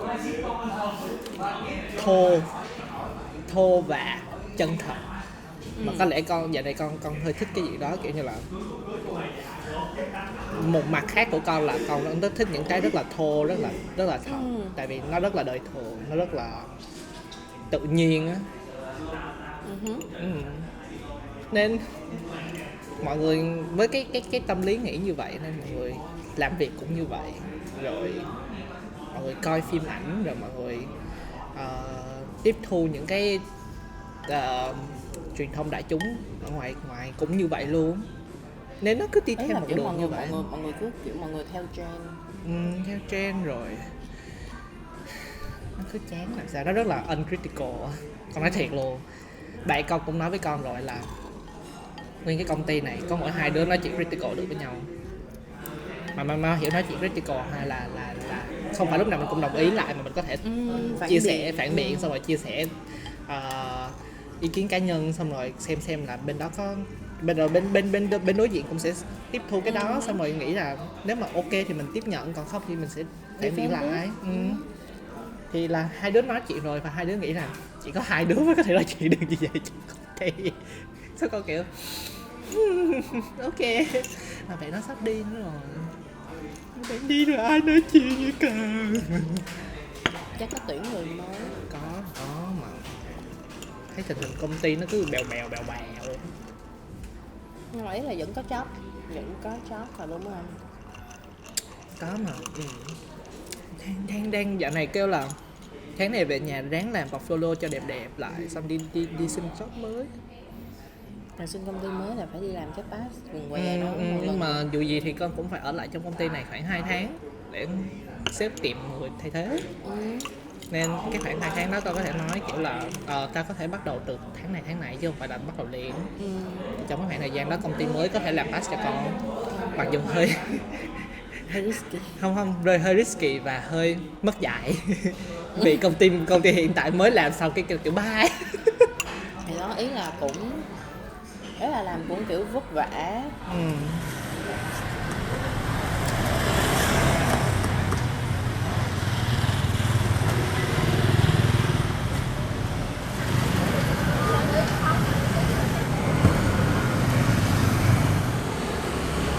Trời ơi, diễn giải cho bạn quay được hay vậy?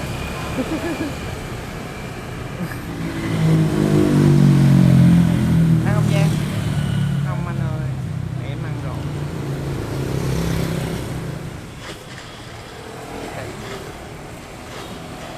Anh muốn chụp cái gì không?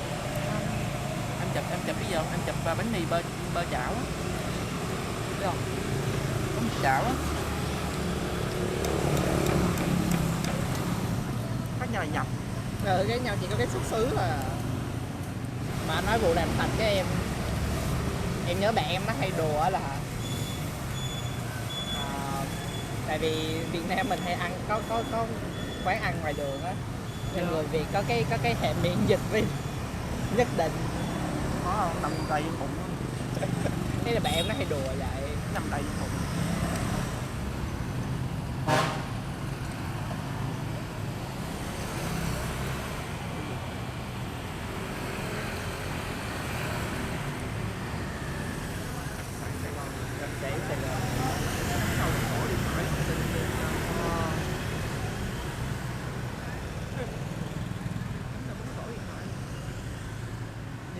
Ghê quá vậy.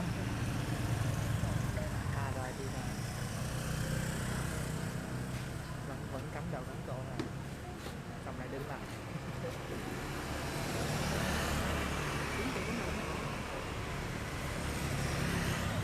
Nhiều đây không có gì đó, cái gì đó. Tất cả là bị tiền. Còn ở ngoài đó ví dụ em coi vũ đàn nó ít. Nhưng mà cái nào ra cái đó. Nó có vẻ gì mà trong mấy nó cạnh tranh nhiều quá thành ra là nó tiền nhiều hơn. Mà tới đây em thấy là sao học sinh của lớp mất đó là muốn tồn tại đây đó là phải có một công việc khác rồi xong mà mới ấy. Chứ còn nếu mà nó mà đi nhảy không á thì rất là khó, tại vì mất hiện tại cũng là đi nhảy không nè. Thì em đi nhảy rất là cần, nghĩa là em nhảy 1 tiếng liên tiếp luôn, một lớp Zumba nhảy 1 tiếng liên tiếp luôn mà phải nhảy hết mình để cho học sinh ấy. Mà em dạy chừng 2 lớp mà em là xỉu rồi. Mà qua lớp 3 là không nổi. Anh dạy thiếu nhi cũng vậy nè, anh dạy thiếu nhi anh trải qua cảm giác đó rồi. 1 giờ rưỡi dậy thì là 12 giờ rưỡi phải chạy đi rồi. Đúng không? Thì tính ra cái thời gian là làm 8 tiếng luôn, thứ 7 là công tác 8 tiếng nè. 1 giờ rưỡi dậy nè, cho đến 3 giờ nè, vô mới khởi động với mấy má nè, xong vô dạy nè, dạy 1 tiếng rưỡi nè, xong ra ăn cơm. Ăn cơm thì nghỉ tiếng xong rồi cái vô dạy tiếp lớp thứ 2 là từ 4 giờ 5 giờ nè. 4 giờ 5 giờ xong rồi chạy phòng tập của mình là 7 giờ vô tiếp nè. Tới 9 giờ là đúng 8 tiếng làm việc luôn á. Y như mọi làm việc bình thường. Mà nhảy hết, chỉ cần nhảy 2 cái lớp đầu mà hết mình thôi là cái lớp 3 là khỏi nhảy. Tương tự là cái nghĩa là nhảy nó như vậy mà thật ra mình chỉ cái sức của mình chỉ trong cái khoảng mà vừa phải cho phép thôi. Để nó hồi phục nữa.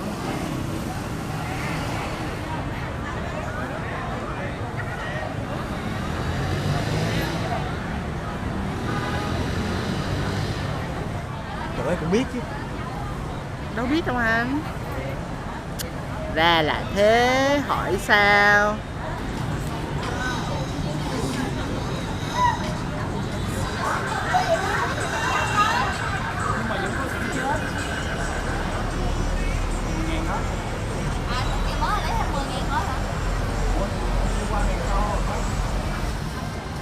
Ủa hồ thấp tới vậy hả? Em tưởng hồ sâu lắm. Đừng thấy em rồi.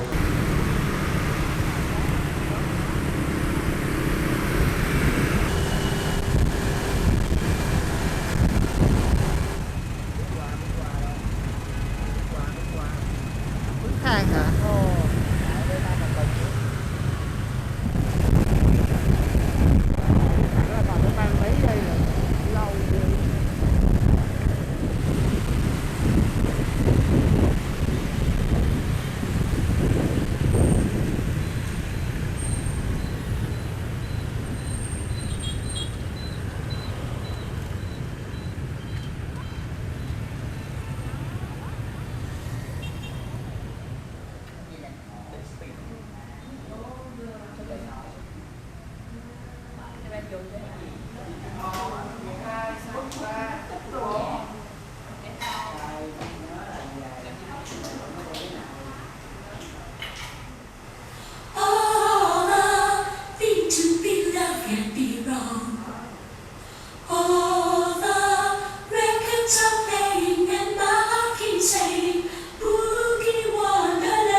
Đi về về. Đi coi, đi đây, biết gì thì đi thôi. Lúc đó mà đem hết quá. Ôi trời ơi. Thôi đi vô coi. Đi coi.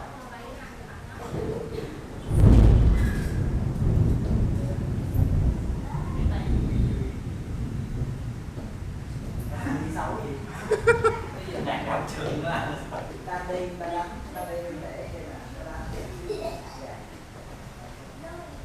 tại giống như là nó trâu lại cái này. Đây, nó là đánh luôn cái hông, đánh cái hông lên. Quay cái hông. Không, quay là sai rồi. Cái này về nè ha. Được không? Nó đi vậy. Nó đánh cái hông lên. Đi. Đó, đi. Đấy. Đâu rồi, thấy không? Biết chưa? Rồi thấy không? Rồi học basic để làm gì? Để đi vô hành để. Nhưng mà tôi không đi nữa. Sau một lần cú ra ra. Giờ nó tép. Rồi, vô. Dữ lắm nha. Người ta là gì nè? Người ta là từ từ người ta hạ xuống không? Ta về. Ok, đẹp. Rồi đã. Đau lắm luôn. Tắt một cái và làm sao đi chụp CT. Quá đau. Ôi ơi là trời. Đi leo nguyên nhập. Sợ đi. Đi nhảy để người không nhảy. Để người mệt á. Đúng không nè, vào đây. Học tâm là suy nghĩ gì nè. Cái gì? Hello. Hello. Hello. Rồi, gắn máy không phải là em đứng được.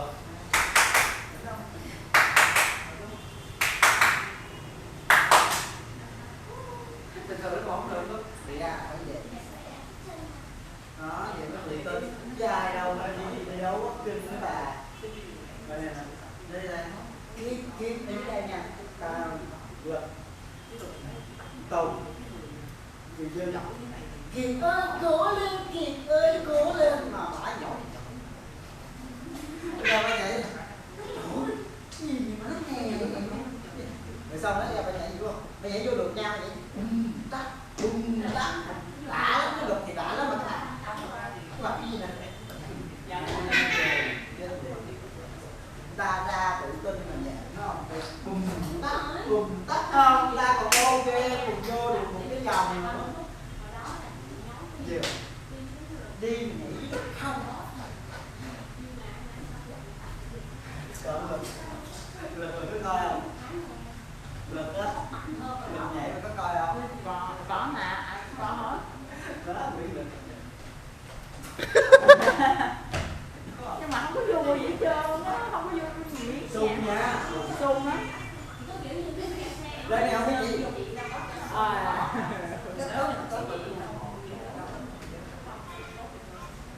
Bữa về con chửi xong nè, nó cười nào.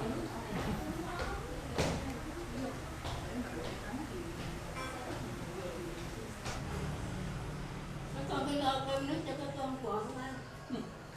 Nó không đi sữa hả? Sữa đâu mà sữa. Bấm kia nè, mẹ. Uống đâu mà uống. Ủa, mẹ nó cho không? Có đâu mà. Còn mới bịch sữa còn nguyên đi kìa. Chứ uống nó đâu uống. Đã uống đâu. Còn nguyên luôn kìa. Trời ơi, mày nói vậy. Nói đúng như nói sai. Sáng Đưa ly sữa của con uống đâu, nãy được uống thuốc nhưng sữa gì. Đó, con đi thuốc. Đó là thuốc chứ sữa. Sữa là khác. Toàn nói tầm lạo. Còn sữa... Sữa sáng đưa bà có chịu uống đâu mà. Trời ơi, không uống. Uống như còn cái chai còn nguyên để cái kia. Mới trẻ. Uống đâu uống. Bà toàn nói không thành có. Có thành không, nói tùm lum, không nói đúng gì. Đừng nói vậy nha. Chưa gì nữa. Bà không biết nói vậy đâu. Bà có uống sữa đâu mà bà bảo bà uống sữa. Thế vậy là nó không thành có. Sáng đưa sữa bà không chịu uống. Mai còn để cái kia. Nói gì còn bảo không. Bà nhớ rồi mà có một chơi. Uống đâu mà uống. đi, đừng có nói mà nói rõ ràng nhưng mà nghe là còn bảo ai còn bảo nghe bà nói thì toàn nó bảo chắc mấy đứa này nó nói sai. Sáng đưa bình hộp sữa lên cho bà không uống, dứt khoát không uống, bây giờ cũng nói gì nữa. Uống cho mày không uống cho tao.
công việc của mình nữa này. Anh quên là thời gian sáng nay tôi sẽ đưa anh đi thăm các trường theo lời của vị nghiên cứu mà. Đi bên đây đúng không? Dạ đúng rồi. Hôm nay em sẽ đi gặp những người mà hôm trước anh thấy ở trong quán đó. Dạ. Các bài toán này, đồng thời chúng tôi sẽ tìm kiếm bài toán Morkin.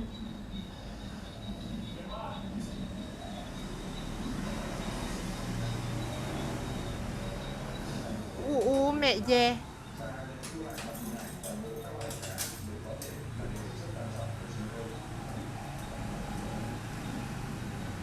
Mẹ xuống được không?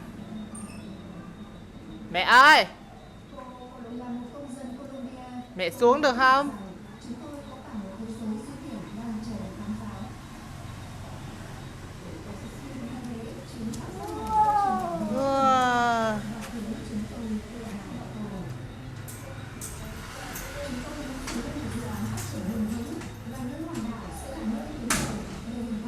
Cha.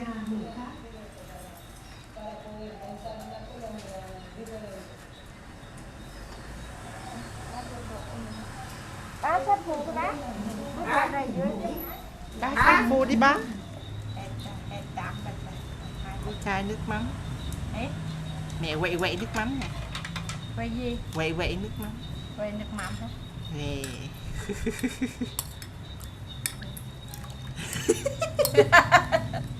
Cúc lại ngồi đó rồi. Đó, để đó, mẹ ăn trước đi.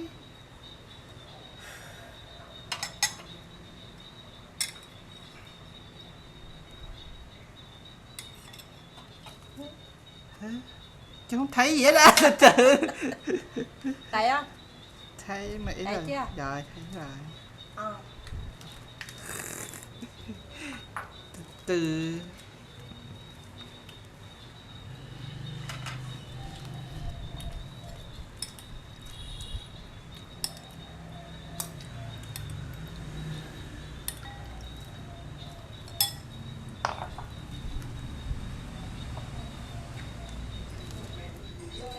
mẹ làm gì á mẹ? Mẹ làm gì á? Mẹ làm gì á? Hả? Xông tỏi hả? Xông tỏi để làm gì?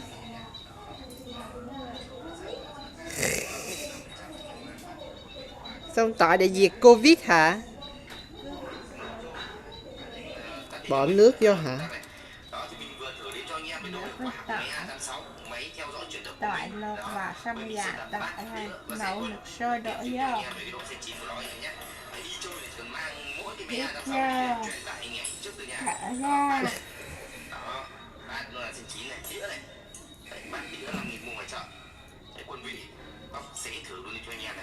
Ai chỉ mẹ này? Để mẹ coi trên mạng. Ai truyền trên miệng ai, trên miệng ai? Bên ngoài kia. Bên ngoài chỉ. bên ngoài chết rồi nhưng bên ngoài chỉ là hồi xưa. Vậy hả? Mà hồi đó là làm gì để làm đứa này? Ý là bị gì mà phải làm cái này? Cạo cấm á. Ồ. Cạo cấm mà không cạo.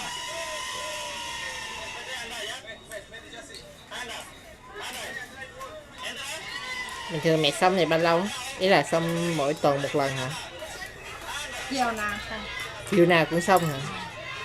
Thì hơi dịch tại dài lắm. Mà thấy khỏe không? Cái mấy cái tỏi là hơi dịch ra. Mua chỉ 100.000 bây giờ 60.000.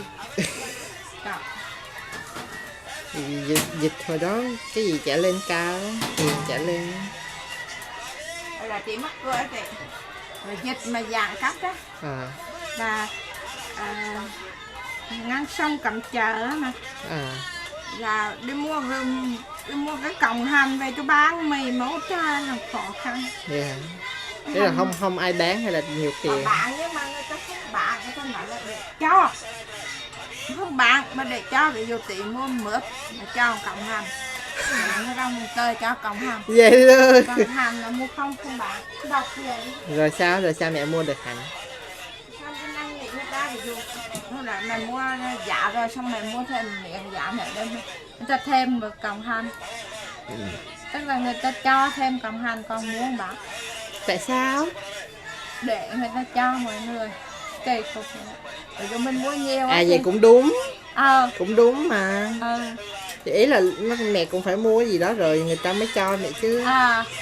Cho mua hành không bạn. Xong là phong tỏa này chứ. Trong Sầm Nam có người mắc Covid là phong tỏa chặn lại, chặn đầu chặn đuôi. Là chặn đường vô phóng em hả? Chặn đầu chặn đuôi lại. Dù trong kia bị là chặn từ khúc đó rồi. Ở chỗ trường Tân Mai chặn luôn. Là nó ngoài nồi bắt xuất, ngoài bắt nhập. Vậy đó, rồi xong rồi có. Trong bao lâu á hả? Thế? Trong bao lâu? Chừng nào hết rồi thôi. Là bao lâu? Chừng nào người ta hết mình là phải 2 tuần. Tổ dân phòng canh canh nó bắt tự ngủ ngày ho kho ngày ho ón sáng ngày quẹt rác á. Hai anh là nằm ngày kho kho mà nó nằm ngoài đường á hả? Không có văng bạc rồi nhưng mà cái là văng một bên. Còn bên này là để nó cắn đó mà. Rồi không có mông gì hết mà treo quạt thôi. Mũi. Ví dụ cắn hết cái giờ giới nghiêm rồi người ta ngủ cho người ta ngồi đó cắn ai nữa mà đâu có ai đi đâu đâu. Đúng. Xong rồi sáng kiểu này vậy quẹt rác. Hai anh nó nhảy kho kho mà phì không cười. Cái tấm mệt mà. Ngại cuối. Xong rồi chốt cuối gom tiền để cho mẹ ăn nữa bồi dưỡng và tổ trưởng lo 3 bữa tét đít lại tét người nam mà ở lại mà tét lại nó sợ lắm. Tét gộp á 3 mẫu gộp có một bình. Sao 3 mẫu gộp chung một bình? 3 người. Hả? 3 người gộp một mẫu hết. 3 người gộp một mẫu. 3 người gồm mẫu mà mẫu nếu mà mẫu nào mà bị ba người đó thì bắt đầu làm mẫu riêng. Tại sao? Ví dụ làm vậy để cho nó tiết kiệm bớt. Vậy rồi. Ví dụ cái mẫu đó mà nghi ngờ là 3 người đã tẹt riêng rồi lấy riêng từng người. Là ở lại người nào mà không là người nào dương tính tiếp nữa thì lên xe đi cách ly. Xe chở đi. Ghê hỉ? Ớn hỉ? Thành phố ớn. Thành phố ớn hơn. Thành phố mà cửa xe ngoài đường im ắng mà xe cứu thương á bọc vài anh nói xong là mấy cái clip mà quay lên là người bị F0 rồi người ta sợ người ta xa lạnh á. Còn mẹ nhà đời vậy nhà. Ba xong rồi hả? Ba xong. Mẹ xong chưa? Xong. Đi không? Đặng giờ xài dây tư ngủ quá. Đi. Để điện thoại qua dây tư ngủ chưa?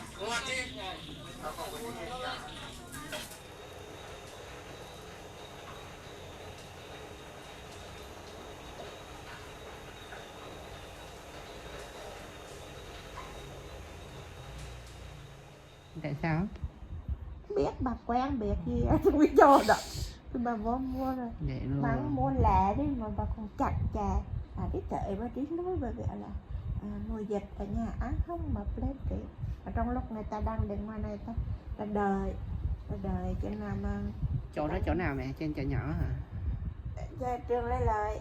Trường Lê Lợi. Không lại là Lê Lợi là chỗ nào? Lê Lợi á, chỗ cổng chào.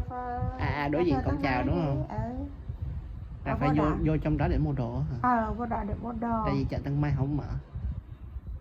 Lúc đó mày chờ là đóng hết. Mày chờ lợn ở bên ngoài là đóng hết. Là phải đi vô cái chỗ tập trung để mua đồ. Ghê vậy? Tập trung là chờ cái đậm mọi người đi bán sớm lắm. Bán cái chợ nhỏ này bằng chui. Xong rồi ở chỗ chợ nhỏ rồi cũng có mấy người mắc Covid là lấy đồ ngắn lại. Không phải là dây đâu, mình lại vạn nó ngắn luôn. Ghê vậy? Vạn làm hàng rào luôn. Ghê vậy? Nhỉ? Trở về 6 giờ là cầm thiết quân rồi. 6 giờ im ru. 6 giờ là phải về nhà rồi hả? 6 giờ hôm nay tới 6 giờ sáng mai. Vậy luôn? Có giờ giới nghiêm vậy luôn? Giờ nghiêm rồi luôn, là không nghe một kiện xe nào mà êm ru cả phải ở. Rồi tivi vẫn bật mà đúng không? Mẹ hên, nhà mình hên, nhà mình hên không có bị. Lại trời lại đất. Lúc có thằng kém bê đó mẹ hết hôn. Bà ẩm thằng kém đó. Bà ẩm thằng luôn á. Không, thực ra có một đoạn con tưởng con bị rồi. Tại vì đồng nghiệp con bị. Mà nó lì, nó đi làm. Nó lên văn phòng nó làm. Xong tới lúc mà test ra nó test dương tính là lúc mà buổi chiều buổi trưa ăn trưa chung với nhau á là vẫn test âm tính. Nhưng mà tới chiều về nhà rồi nó test dương tính. Xong cái 3 ngày sau là đâu dám lên văn phòng nữa đâu, ở nhà làm việc. Xong 3 ngày đó con không biết là con bị hay là con sợ quá, xong cái con kêu cơ thể con tự nói là không bị. Cơ thể mình có bị như vậy đó nè, đấy là hoảng sợ tới một mức nào là mình cảm giác như là mình đang bị thiệt luôn. Tại vì con hắt xì, con sổ mũi, nuốt nước miếng đầu. Xong nhưng mà test thì đâu có bị gì đâu, test vẫn âm tính, test đủ 3 ngày vẫn âm tính. Mình đi làm lại xong khỏi nước muối. Cái đó hết. Con nước muối. Cái đó hết. Gì mẹ cái gì tới là hay gọi điện cho nó mà không có dặn lên nữa. Dần cá đi thể dục rồi tập trung bây giờ cá bị rồi ra tôi sợ tôi đi mua cái bộ tẹp rồi Rồi đó người ta có phát cho mẹ không? Phát cuộc test cho mẹ không? Hay là phải mua? Đó, nó tẹp chúng vào trong khu khổ là người ta tẹp cho mình hay không có mua. Tẹp miễn phí. Rồi bà tẹp cơ bờ rơ là mắc tiền hơn. Đó, nó là bờ cờ PCR này. Hả? Bờ cờ PCR. Bờ cờ bờ cờ gì? Bờ cờ phở chó. Phở chó ruốc. Phở chó ruốc. Cái ngày đầu tiên mà test, lúc rồi kêu mà test là sợ đúng. Không sợ gì tại vì tập trung đông người á là sợ. Là khi mà test đó thì nói là test xong á là trên ví dụ buổi sáng 9 giờ test xong là buổi chiều 1-2 giờ là cô Yên biết rồi đó. Tại vì cô Yên là tổ trưởng mà. Mà ai mà biết là tổ trưởng khu phố bá rồi tổ trưởng của tổ biết là cô Yến biết. Cô Yến nói là buổi sáng có cặp này cặp kia bị là sợ lắm. Biết mình có ngồi ngang người đó. Phải đóng cửa. Bây giờ đi đâu về cũng kho được mình đợi như lúc mình sổ mũi là nên hấp xí hơi còn là mới uống nước ấm không? Ăn nước ấm cho nó uống nước ấm nó tốt hơn là nước lạnh, không phải là nước lạnh đâu, nước cho để nguội á. Lúc đó là tại vì ba là hay có đờm trong hàm á, và ba hay khục luôn, rồi mà của ba là kho nước mũi rồi, mua cái bình xịt mũi đó, xịt mũi cho ba xịt. Thì đúng rồi, thì con ở nước ngoài mà con phải được chích sớm nhất chứ. Nhưng mà đối với Singapore thì con chích khai trễ á mẹ. So với mọi người khác ấy là người ta chích từ già tới trẻ, nên người ta chích mấy người 65 tuổi trở lên, sau 45 tuổi trở lên, xong 20 tuổi trở lên, 45 tuổi xong rồi tới trẻ con từ 1 tới 14 tuổi, xong rồi mới tới cái khoảng giai đoạn từ lớn với lại người lớn kiểu á, xong hết người Singapore là mới tới người nước ngoài chứ, nên con bị chích trễ. Công ty hay là ở nào chích? Chỗ nào gần nhà nhất có chỗ chích thì chích. 3 mũi 1 là bác chích 3 mũi 1 á là ba được trong cái nhóm phòng chống dịch. Cái nhóm là kiểu như cái nhóm mà của Yến nói là ba thuộc trong cái nhóm đó, nhưng không phải ba đi chống dịch đâu, ba chỉ ở nhà thôi. Tại sao? Anh biết. Tại sao? Ủa sao? Ba được chích với cái của Yến nói là ba thuộc trong cái nhóm là phòng chống dịch của phường. Mà nó đi đâu đó. Cười á. Rồi ba được chích mũi 1 đó ưu tiên. Xong rồi chích mũi 1 rồi tính tuổi nữa anh tí, tuổi sinh năm sao mấy thì đó giống bên con vậy thôi. Mất cười hay tại mua rồng lạ ấy là cái xoài có đường phố bên đây rồng đầy đường luôn, mà Tết mất cười không quẹt cái đấy, Tết nó không quẹt cái chỗ mà rồng lạ, cái của nhà nào người ta rồng vào quẹt cái gì, cái của cổ mà cô cũng quẹt 30 mà mẹ thấy lạ lắm. 30 mà mẹ thấy lạ. 30 Tết mà mẹ vẫn thấy lạ. Không quẹt ngoài đâu, mẹ để cháu lên quẹt ở trong chỗ cái gờ, còn cái gờ từ gờ đó mà lao tại đường quẹt. Rồi có người lừa đi. Đó thì mắc cười ha, đó thì vui ha. Đó là mẹ quẹt không á chứ, mẹ mà cũng dọn rồi luôn á. Rồi biết sao không, mưa đó, cái rạc trôi tại nhà mình cái nhà, tại trong đó nó cao á, trôi. Cái ông mà đâu hỏi mà sửa xe, cũng thấy có bữa mắc cười mẹ thấy một bịch rạc cái đó, cái ông đi tập thể dục cái ông lùm qua bên chỗ của Yến á. Nên là nói người gì còn bắt chắc xấu xí, cây người ta ra rồi bẻ. Cái mà dài mà mẹ chưa cắt ra rồi mẹ kể rồi. Ông nó bẻ cho cái bẻ, còn cái ông điên kia là xoài là ông biết xoài hả, sai hả? Chị đó, ông biết xoài hả? Ông đi lên, ông lại đã ăn trời, ông gầy xuống ông lại đã ăn trời.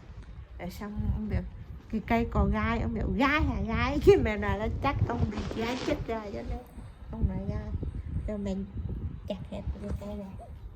Cái gái như ghê là có khi mình là để vậy mà người ta không bày mình bị mình ra mình làm vừa mình bị cười á. cây nào cái bông đẹp luôn mà cái gái ở xin về cầu lên trong á chặt hết rồi.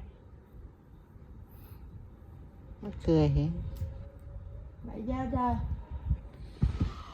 vậy.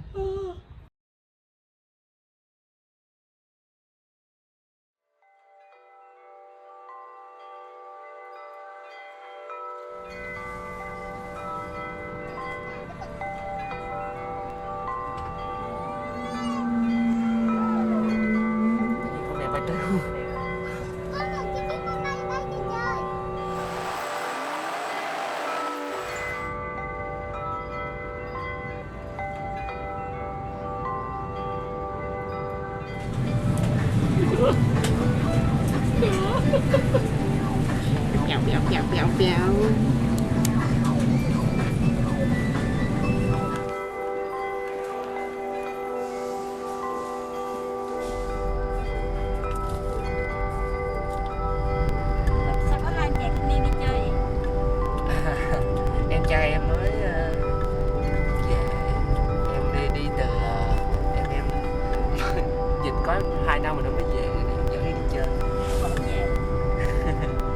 gần đây à chị? Dịch quá không có chạy về được. Xin à. Xin.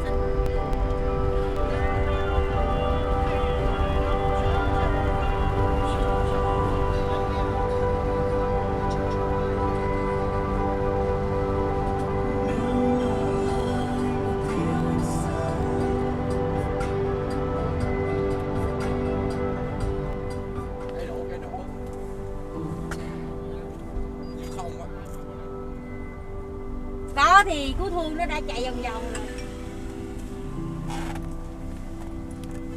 Mệt. Nó buồn ngủ buồn đập cánh này.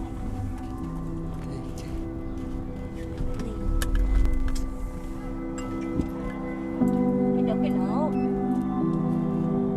Đợi chán.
Măng bò né gì đẹp ha. Ha.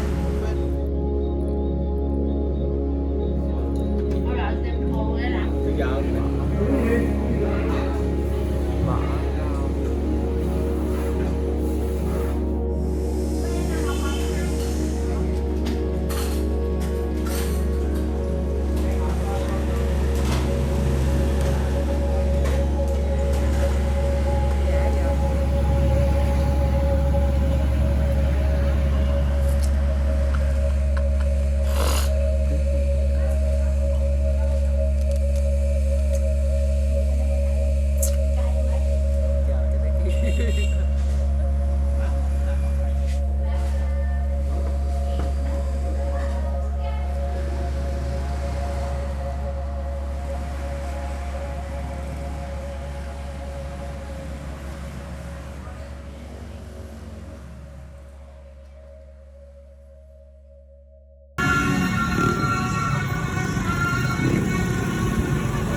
đơn giản cho đời thanh thản đúng không? Ừ. Đấy. Đúng rồi. Đúng rồi. Mẹ nói gì á? Cho nó canh khoai môn mà có cà chua. Cà chua là xào mực. À. Cái quán này này là đi khách thế giới của ba. Trong mà mọt à. Mọt gì? Mọt, con mọt nó ăn. Mọt gỗ. À đúng. Mũi cắn quá đi. Cái buổi sáng mà mũi cắn. Đấy. Cái buổi sáng mà cũng mũi cắn. À, bữa nào nó cắn.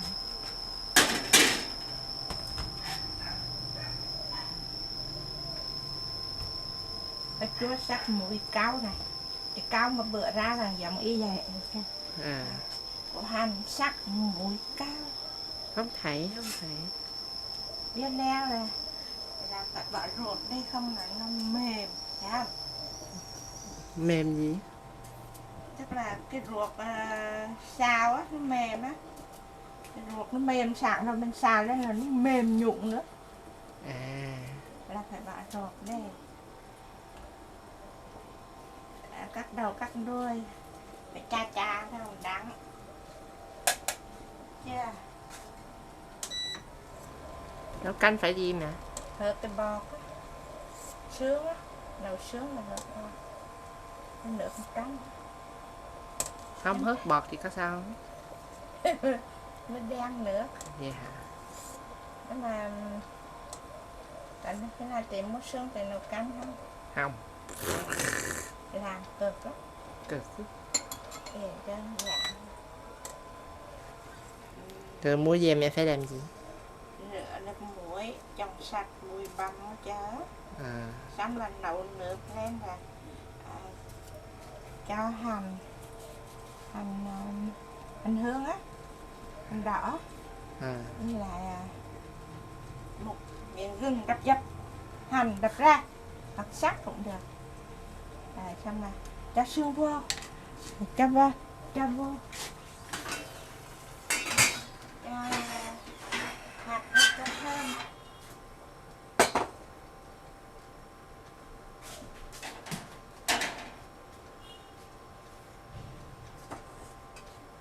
Rồi xong rửa lại lần nữa, rửa bằng nước nóng á, nước nóng bên nấu á. Ví dụ nó nóng quá thì mình lại một đũa mình người quay cho nó sạch thêm lần nữa, nó mật độ cái nước này đi. Này là rửa rau hả? Thế. Hay rửa thịt? Xong là Này là rửa rau hay rửa thịt? rửa thịt. Bắt đầu rửa nước muối rồi, xong là trùng lại nước sôi. Trong sạch bụi bẩn đi. Xong mình nấu. Và khi nấu nước sôi là cho một củ hành tím với một miếng gừng đập dập vô. Cho nó khử cái mùi hôi của thịt. Rồi xong nấu chế biến.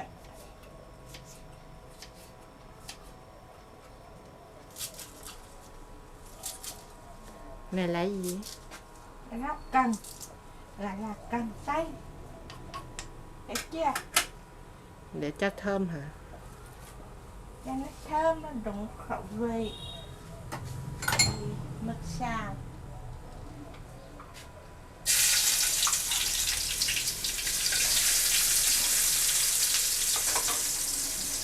Kẹo thôi mà nó cay con mắt. Xê ra cho vị xào, mẹ có đảo chưa? Hay là mẹ bỏ vô?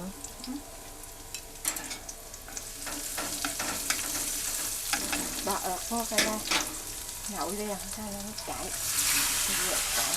Cháy ớt đó hả?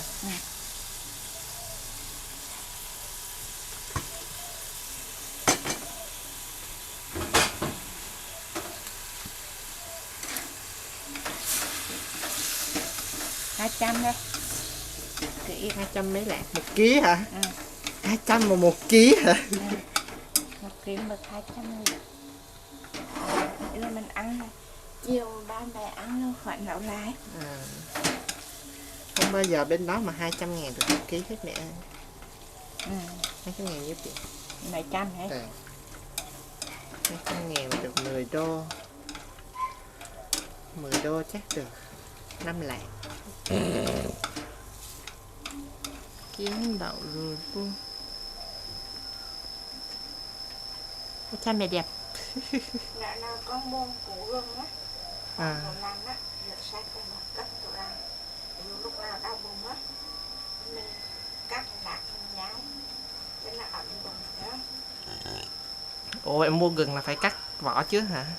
Đấy. Mua gừng là phải lột vỏ trước hả? Không, mình rửa sạch đất rồi mình cho vô. Tại vì lần nào tí mua gừng sao tí cũng để lâu hay là lâu cái nó heo quèo. Không, thì rửa sạch đi hết. Rửa mấy cái củ gừng nó ngoắt ngoéo vậy đó.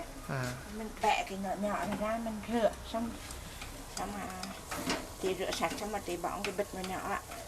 Rửa sạch để ráo nước hết. Xong rồi bỏng cái bịch rồi cho vào tủ lạnh ngắn mát. Lúc nào mình ăn mình lấy ra mình xay, mình cắt một miếng mình ăn. Đó thì để hoa là nó khô rồi nó mốc nó hư. Phải rửa trước hả? Đấy. Rửa xong bỏ vô bịch hả? Đấy, rửa đất rửa đáy nhưng bỏ tủ sạch hết. Ví dụ tí thích ăn ớt mà tí làm miệng khử lên là tí làm giống này như này. Trong nồi canh nó hết. Nước nóng hết. Cho vào miệng dầu. Dầu nó cái muối á. Cái vả. Làm cái gì? Đó, miệng dầu xong rồi cho nó xèo ớt mà bên nó cay. Xíu thôi, xíu như thế này. Nó cay. Xong rồi bỏ vào cái nồi canh là nó ra. Ra màu hay là ra vị? Nó ra thì cái màu có ớt đỏ đỏ thì đẹp á. Dễ hả? Không cay hả? Không sợ cay hả? Là chị cho ba làm rồi đó.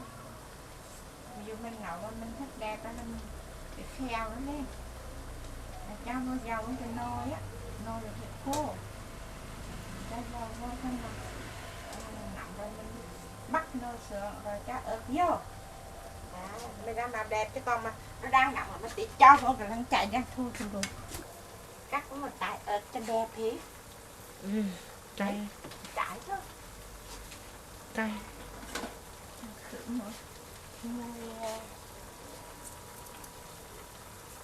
mùi mực ai ăn gặp tại ở cái xe không á.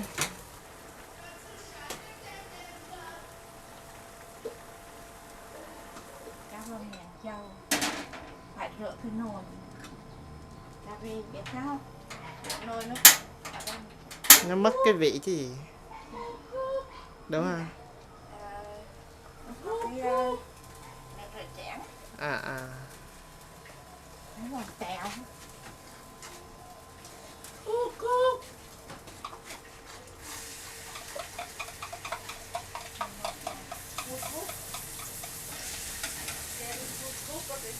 Gì?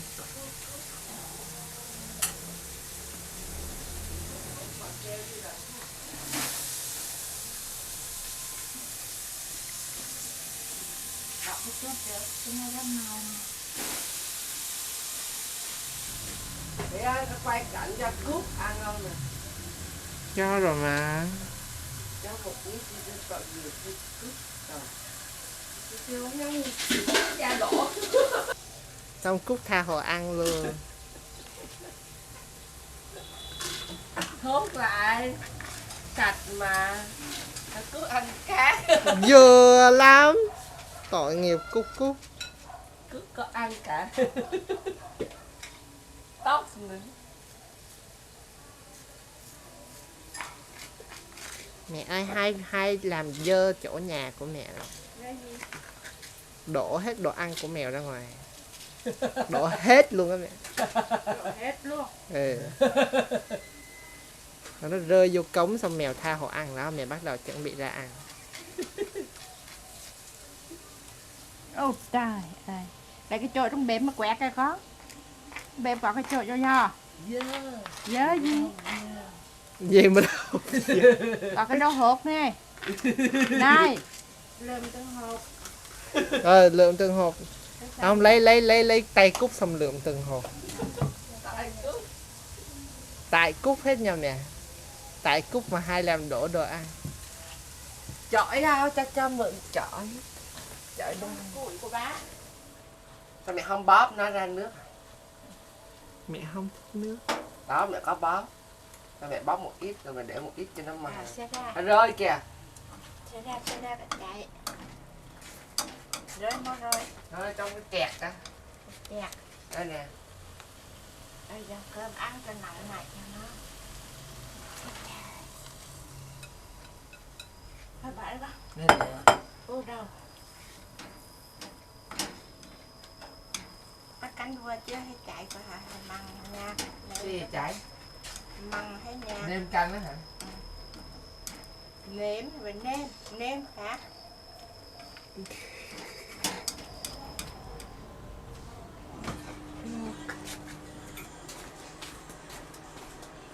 Mực cải lương nghe hay không? Hả? Ủa euro là sao mà bằng cải lương được? Hết hồ. Không có. Đừng mà bằng nghiện chết.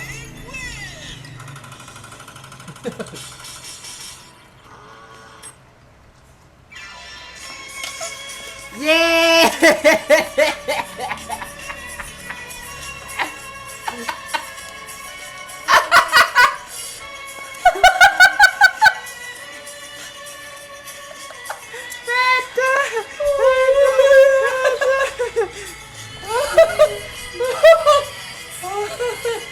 Trời ơi, tao muốn xỉu luôn.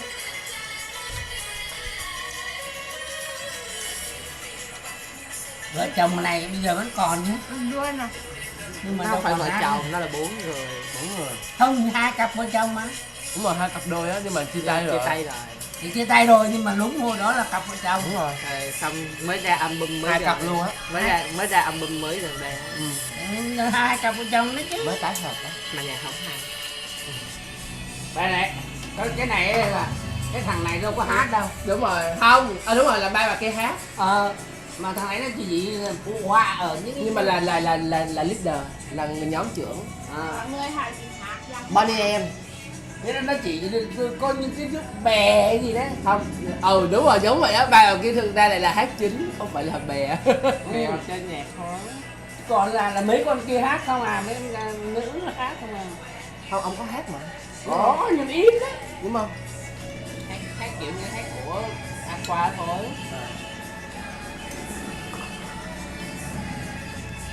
Aqua cũng có 2 người hát chính chứ mấy. 2 ông là dancer nè. Không, hai gọi là chơi nhạc. Chơi keyboard đúng không? Bên đây đâu. Sao có tiếng này giống như tiếng Không. tiếng xuồng máy ngoài sông quá vậy? Thằng này nó Giống lắm luôn á. nó có tour tham quan thành phố Biên Hòa. Vậy hả? Ai Vậy hả? ai mở tour? Ê, bông kìa, bông gòn á, Bông xa quá à. bông gòn á. Cái này phải qua vòng máy xịn. không bạc còn lùm cái bóng măng phải chắc chắn. Bông gòn này là có cây gòn ở đâu gần đây nó mới bay vào đây. Là bông trò, quả trò. Mùa quả trò. Không, có là bông gòn. Không tự nhiên bay tới cả dễ thương lắm. Các ba ruột của lớn mà lùm được. Đâu rồi? Nó bay lẹ lắm. Nó mỏng mà. Chưa. Hết khỏi rồi. Thôi lại. Bánh ra. Hết mẹ nó khỏi lâu rồi.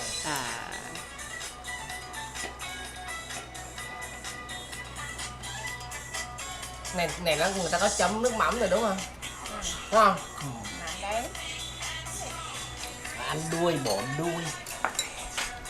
Quả trời ớt nè. Quả này có.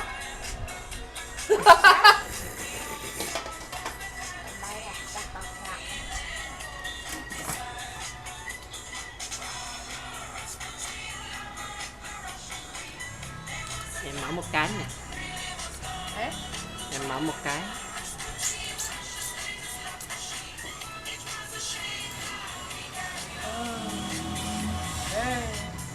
Lấy đây luôn nè. Lấy đây luôn, đó, lấy cái bánh đó luôn, đúng rồi. Nóng à, nóng hổi. Ôi cha nó dính. Cái này nó không Không bôi mỡ. Không có bôi. Đúng không? Bôi mỡ là nó sẽ dầu nhiều lắm. Dầu, nó cũng quét tí dầu. Bắc Âu. Đó còn một cái băng nữa mà. Mà bây giờ bác quên. Nhiều lắm. Đây, băng nào? Nhiều lắm. BG. We have our deep Israel.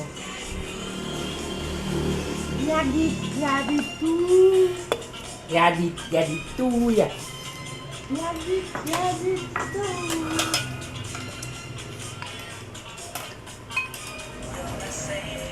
Này nó ba hai con nghe disco 70 80 á. Nó hết mấy cái. Đúng không? Cái này 70. 70, 80 là disco. Disco 70 80 là nó. không có được trong. Kệ, ăn để biết chỗ này chỗ kia. Không làm bột không có đẹp, người ta làm nó trong gắt à. Thầy gió thôi, vợ chồng thầy gió. Đúng rồi. Để ông nó liên thiên. Không được đúng tương ngọn. Tôi nói gì đâu cũng có tương ngọn. Tương ngọn không gì đâu. Nói sai. Cái thằng này là nó nói với tôi nó là tí, nhưng mà nó nói là tí nhưng không phải đâu. Rồi nó nói tôi là ông mẹ để ra là đặt tên là tí, tức là nói là tí với một ông anh á, thì tên là Tùng. Tôi nhớ là Tùng. Tôi bảo con nhớ vậy có cái con đúng đó. Nó bây giờ con lớn rồi, con nghĩ xem nó tay hẳn là gạt nó hỏi thì chưa gạt nó lần nào, mà tôi đoán là chắc nó không ta. Có khi nó không ta tên để khi người nó có vợ có không rồi hết ta. Cái này thì hẳn là có gạt nó đâu thì nó hạt nó thi mà. Nó ngồi kia kìa. Hả? Nó ngồi kia kìa. Vẫn còn nhớ là đang đi thi. Nó thi nó học ở đâu? Thì nó hạt ở chỗ thằng qua con trơn. Lộn rồi.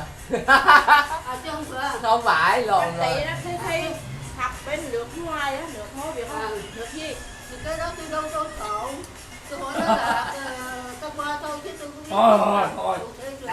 Lại giờ là không Cái đó không phải này nữa. Tỷ tên gì? Tỷ tên gì? Tỷ tên này. Campuchia hả? Tỷ tên Campuchia. Singapore. Cái gì? Tỷ đi học Singapore. Nó nói là nó học tiếng Singapore. Nhưng mà trường thì cũng ở Việt Nam. Không, trường ở bên đó. Thôi. Trường Singapore. Thôi, trường ở bên đó thôi, bà đi lên bà ngủ giùm đi. Thế là hai con có về đây hả? Đã thì đã học xong rồi, đi làm rồi. Đó tôi mới hỏi nó bây giờ con đã học chưa? Đi làm chưa? Nó nói tiếng Singapore con vẫn còn học. Cho nó cố cho nó dứt điểm với tôi cho có cái bàn. Và cháu cấp tí từ hưởng rồi anh cũng lo học thi rồi chưa gặp. Thế là rất thôi sang và ra trường luôn hả con? Con đi làm rồi chứ. Đi làm rồi. Nó ngồi đây nè, nó ngồi động đây. Đó mẹ rớt. Nọ đấy. Nọ đấy cái giấy bỏ luôn nè, bỏ hai cái kia lên luôn. Tiền nào? Không, bỏ hai cái này lên luôn. Không. Còn à? Đó là còn hả? Con gì xuống nữa không nha. Con xuống đâu cứ ngồi đi đó đi. Nó đây này, nó ngồi nè. Rồi đó rồi bà nói là nói chuyện to rồi bà đài tôi sao? Ông nói chuyện lắm. Nói đâu là nói sao? Nói đây một tiếng là ông bảo im. Ông nào? Ông tới chứ ông nào? Ông nào? Tèo đó. Rồi, tàu Tèo lao. chứ tèo. Ông Tào Lao. Ông Tào Lao. Ông này á hả? Ông này tên gì? Ông này tên gì? Hả? Không, cái hộp này để bỏ vào trong cái thùng bên trong á. Có bao không biết à? Bên trong á nó có một cái thùng để mấy lon bia ở trong á. Ông này Bên tên gì? trong á. Ông này Bên trong bên kia kìa. Không có coi. Đi vào bên dưới cái đạp đó.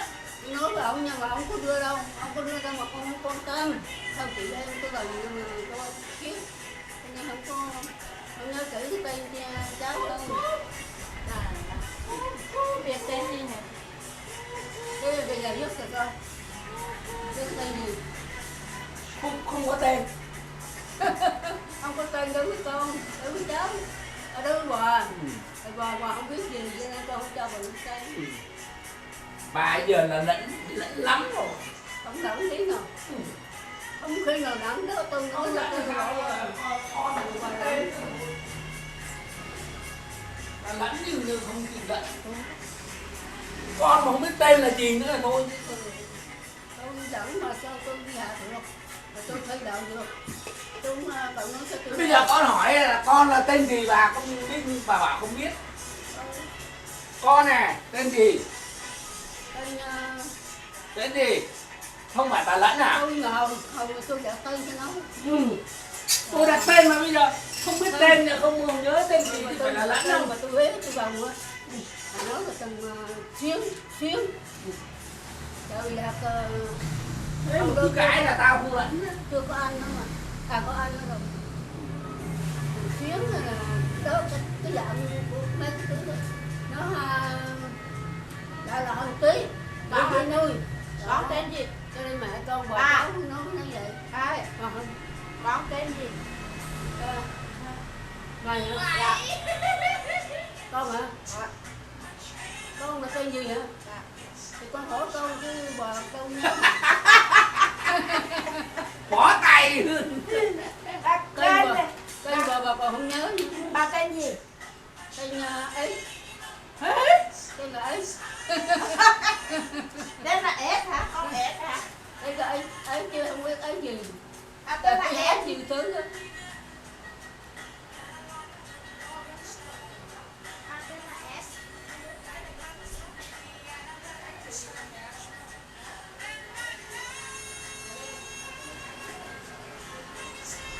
Nhà sau này nó có một đứa được đi học. Học cái gì nữa? Học rồi học. Nó đi làm hết rồi còn vẫn đi học gì nữa. Ngồi đây được kìa. thế là không phải con tôi học sinh của đó đó. thì mà cái nhớ hồi mà nó còn nhỏ rồi trong bây giờ nó là thằng Quân, còn chị nó con kia nó là Vâng ơi mở cửa ra. Vâng. 3 tỷ à? Vâng ơi mở cửa ra. Quá trễ rồi. Tại đây thực ra cái sự trễ quên rồi. 2 năm rồi. nó lấy chồng rồi tên đây đó để cho nó con mình đi ra gì nó không cái trường kia.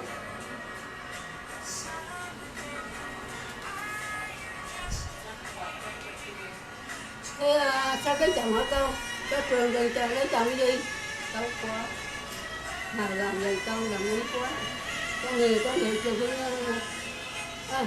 học sang rồi có nghề cái nhau đi làm mình nói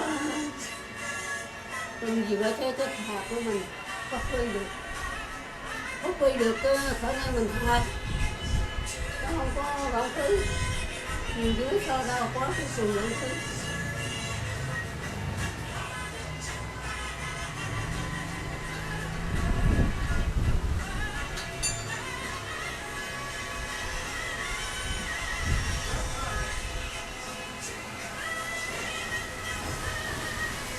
Không, tôi đi đi.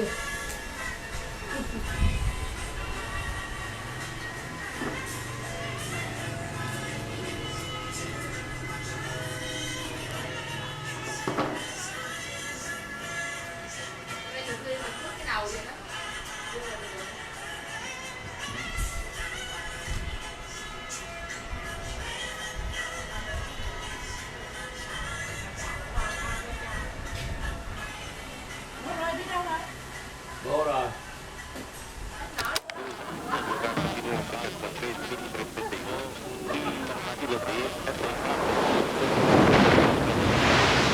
Con ăn được. Yeah, xe kia. Siêu siêu. Nó siêu siêu à? Ừ. Siêu Con hỏi nó hay là tè nói với tí là vô hỏi đi chứ không là tí bỏ đi. Bỏ đi rồi. Sao nó dính cái gì? Nó dính gì xung quanh nhỉ? Đã đã. À được rồi. À, gọn thịt rau.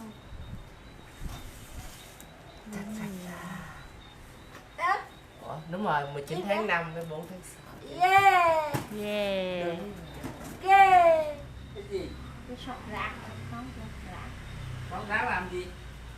Rục rác. Dục. Lên đi. Dục nến. Bá rục. Để đây với lục kệ nó. Ủa? Đâu rồi? Gì vậy? Nó bị rơi ra.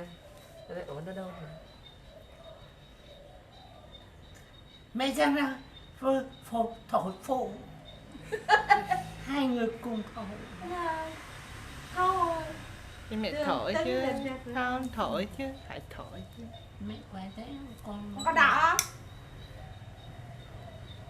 Tắt đèn nè, tắt đèn. Chưa. Tắt đèn nè. Sao mà nó vẫn có gió? Gió ở dưới kia xua lên, chứ chứ đâu. Happy birthday to you. Happy birthday. Chưa nha, chưa. Happy birthday. À da nóng. To you.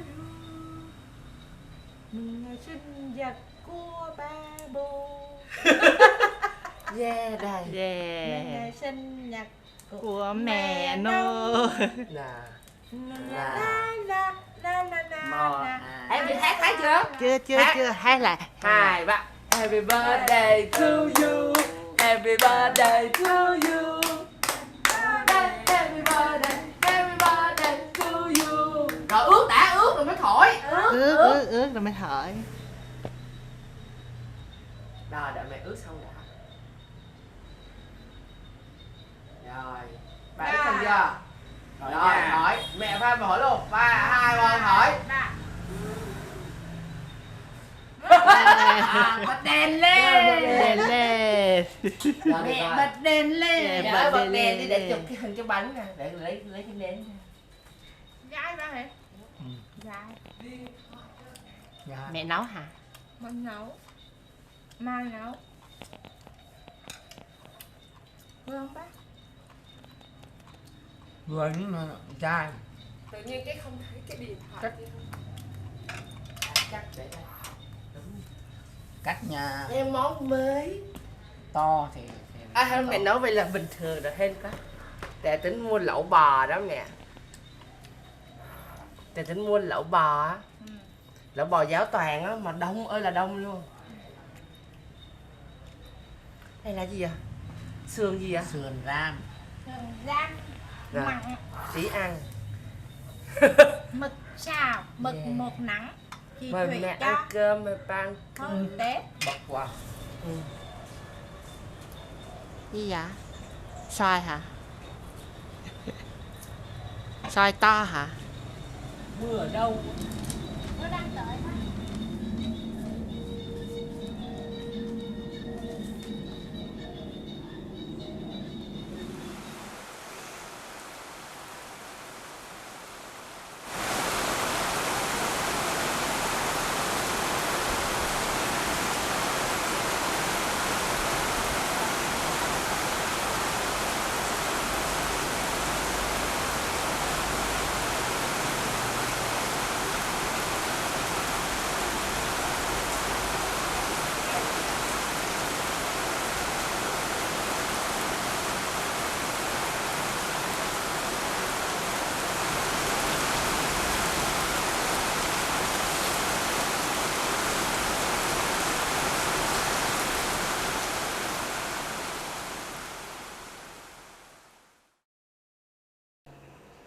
Sao bà không nằm ngủ?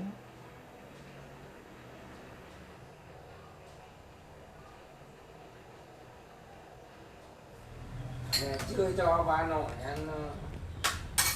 Cái này hả? Ăn nha. Nó ăn rồi. Chưa, cái vấn đề này chưa ăn. Là hôm nay Ni nó cũng gì hết đó mẹ. còn một đống Bà không chịu ăn đâu, bà biểu hết thôi rồi bà không ăn. phải chế giải thì giải quyết vấn đề đó. Ra ngoài nhà giải quyết đấy. Mẹ ăn dạn.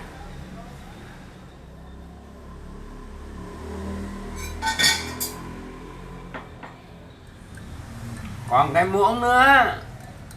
Mẹ rửa rồi. Mẹ ơi, mẹ để đâu rồi? Cho muỗng đi. Để lên. Rồi.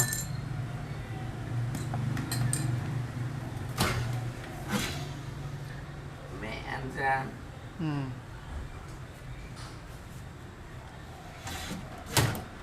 Nó uống con.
Giống như ông hàng sọ.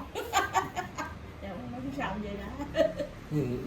Nó chặt chưa? Nó chặt ra nó thải qua kè chồng. Chưa làm. Vô nhà rồi không ra vườn đó. Còn bộ đơn đó. Mẹ ơi. Nhưng mà vô duyên tệ. Mẹ tí ơi mẹ. Mẹ sao? Mẹ ăn anh già. Mẹ An Giang sao rồi? Mẹ chưa ngủ. Mới 5 giờ mà ngủ gì? Đi tắm rồi ăn cơm, có tắm không hay là bây giờ rồi được ăn cơm hết? Giờ mẹ ăn cơm. Hay là đau chân nữa rồi? Hả? Đau chân mới ăn. Ăn áp vậy. Ba đói bụng hay ba muốn ăn gì? Ba muốn ăn phở hả? Dạ. Ba say là ba ăn phở hả? Ăn nổi á, cơm nổi ăn phở. Mẹ cho ăn cơm. Đi ăn cơm hết, cơm một mai cho dặn rồi. Mẹ ăn xa nữa. Cơm hết. Sao mẹ ăn Giang? Dọn cơm ăn hết. Mẹ có ăn ra đó. Ăn ra cái gì? Mẹ có ăn ra đó. Ai ăn Giang đâu? Nên là mẹ có ăn gian không? Mà bây giờ chân ba là không có ăn gian ba. Ăn Giang cái gì mới được? Ăn gian quần. Quần gì? Quần chân ấy. Ba nói cái gì? Ba nói gì vậy? Nói gì không hiểu gì đó à. Đó là ăn gian chân. Quay lại đi, quay lại đi. Giờ nó đưa lại cho mọi mắt. Bây giờ cho ăn chân không? Mẹ đã giam nhiều đấy. Rồi cho ăn Giang chân thì sao? Rồi có 2 chân đấy. Cô 2 chân. Chân của ba đi, ba đi ngủ. Rồi đi ngủ. Xong sao ba đi ngủ? Đi ngủ. Mẹ vào có ăn chân không? Không đi mẹ có ăn chân không? Ăn chân à? Chân gì? Chân 20-30 kg. Ba nói gì á? Siro chỉ là ba hỏi là mẹ có ăn chân của ba không? Chân gì? Ba đâu có ai ăn chân ba đâu. Có. Ai? Nói. Hỏi mẹ ăn chân không? Ai nói? Ai ăn chân ba? Ba nói. Hỏi mẹ ăn chân ba. Không, mẹ không ăn chân ba. Thì ai ăn chân ba? Ba ăn chân ba. Rồi. Thì sao nữa? Bây giờ ba ăn chân ba nha. Nhà. Đúng chưa? Đúng rồi. Ba rồi, ba cắt rồi. Con đang để đó mà sao ba cất vô? Ba mới hỏi là ai ăn chân ba? Ba ăn chân ba. Ba thả. Mẹ ơi. Mẹ ăn chân ba. Mẹ. Thưa mẹ ăn chân ba. Nói cái gì nó chẳng hiểu. Ba hỏi là mẹ có ăn chân ba không? Không. Mẹ nói không đi nè. Mẹ nói không đi nè. Mẹ nói không thử ba coi ba trả lời sao. Mẹ nói không đi. Không. Bao giờ mẹ thấy đẹp không? Đẹp. Mẹ nói Là hôm nay là mẹ có thấy đẹp không? Có mẹ cứ nói đẹp đi mẹ. Đẹp. Là hôm ni. Đẹp.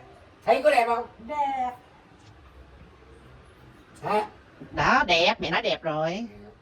Đẹp hôm ni. Đẹp hôm ni, đúng rồi. Hôm nay mẹ đẹp, rất là đẹp. Hôm nay mẹ rất là đẹp. Beautiful.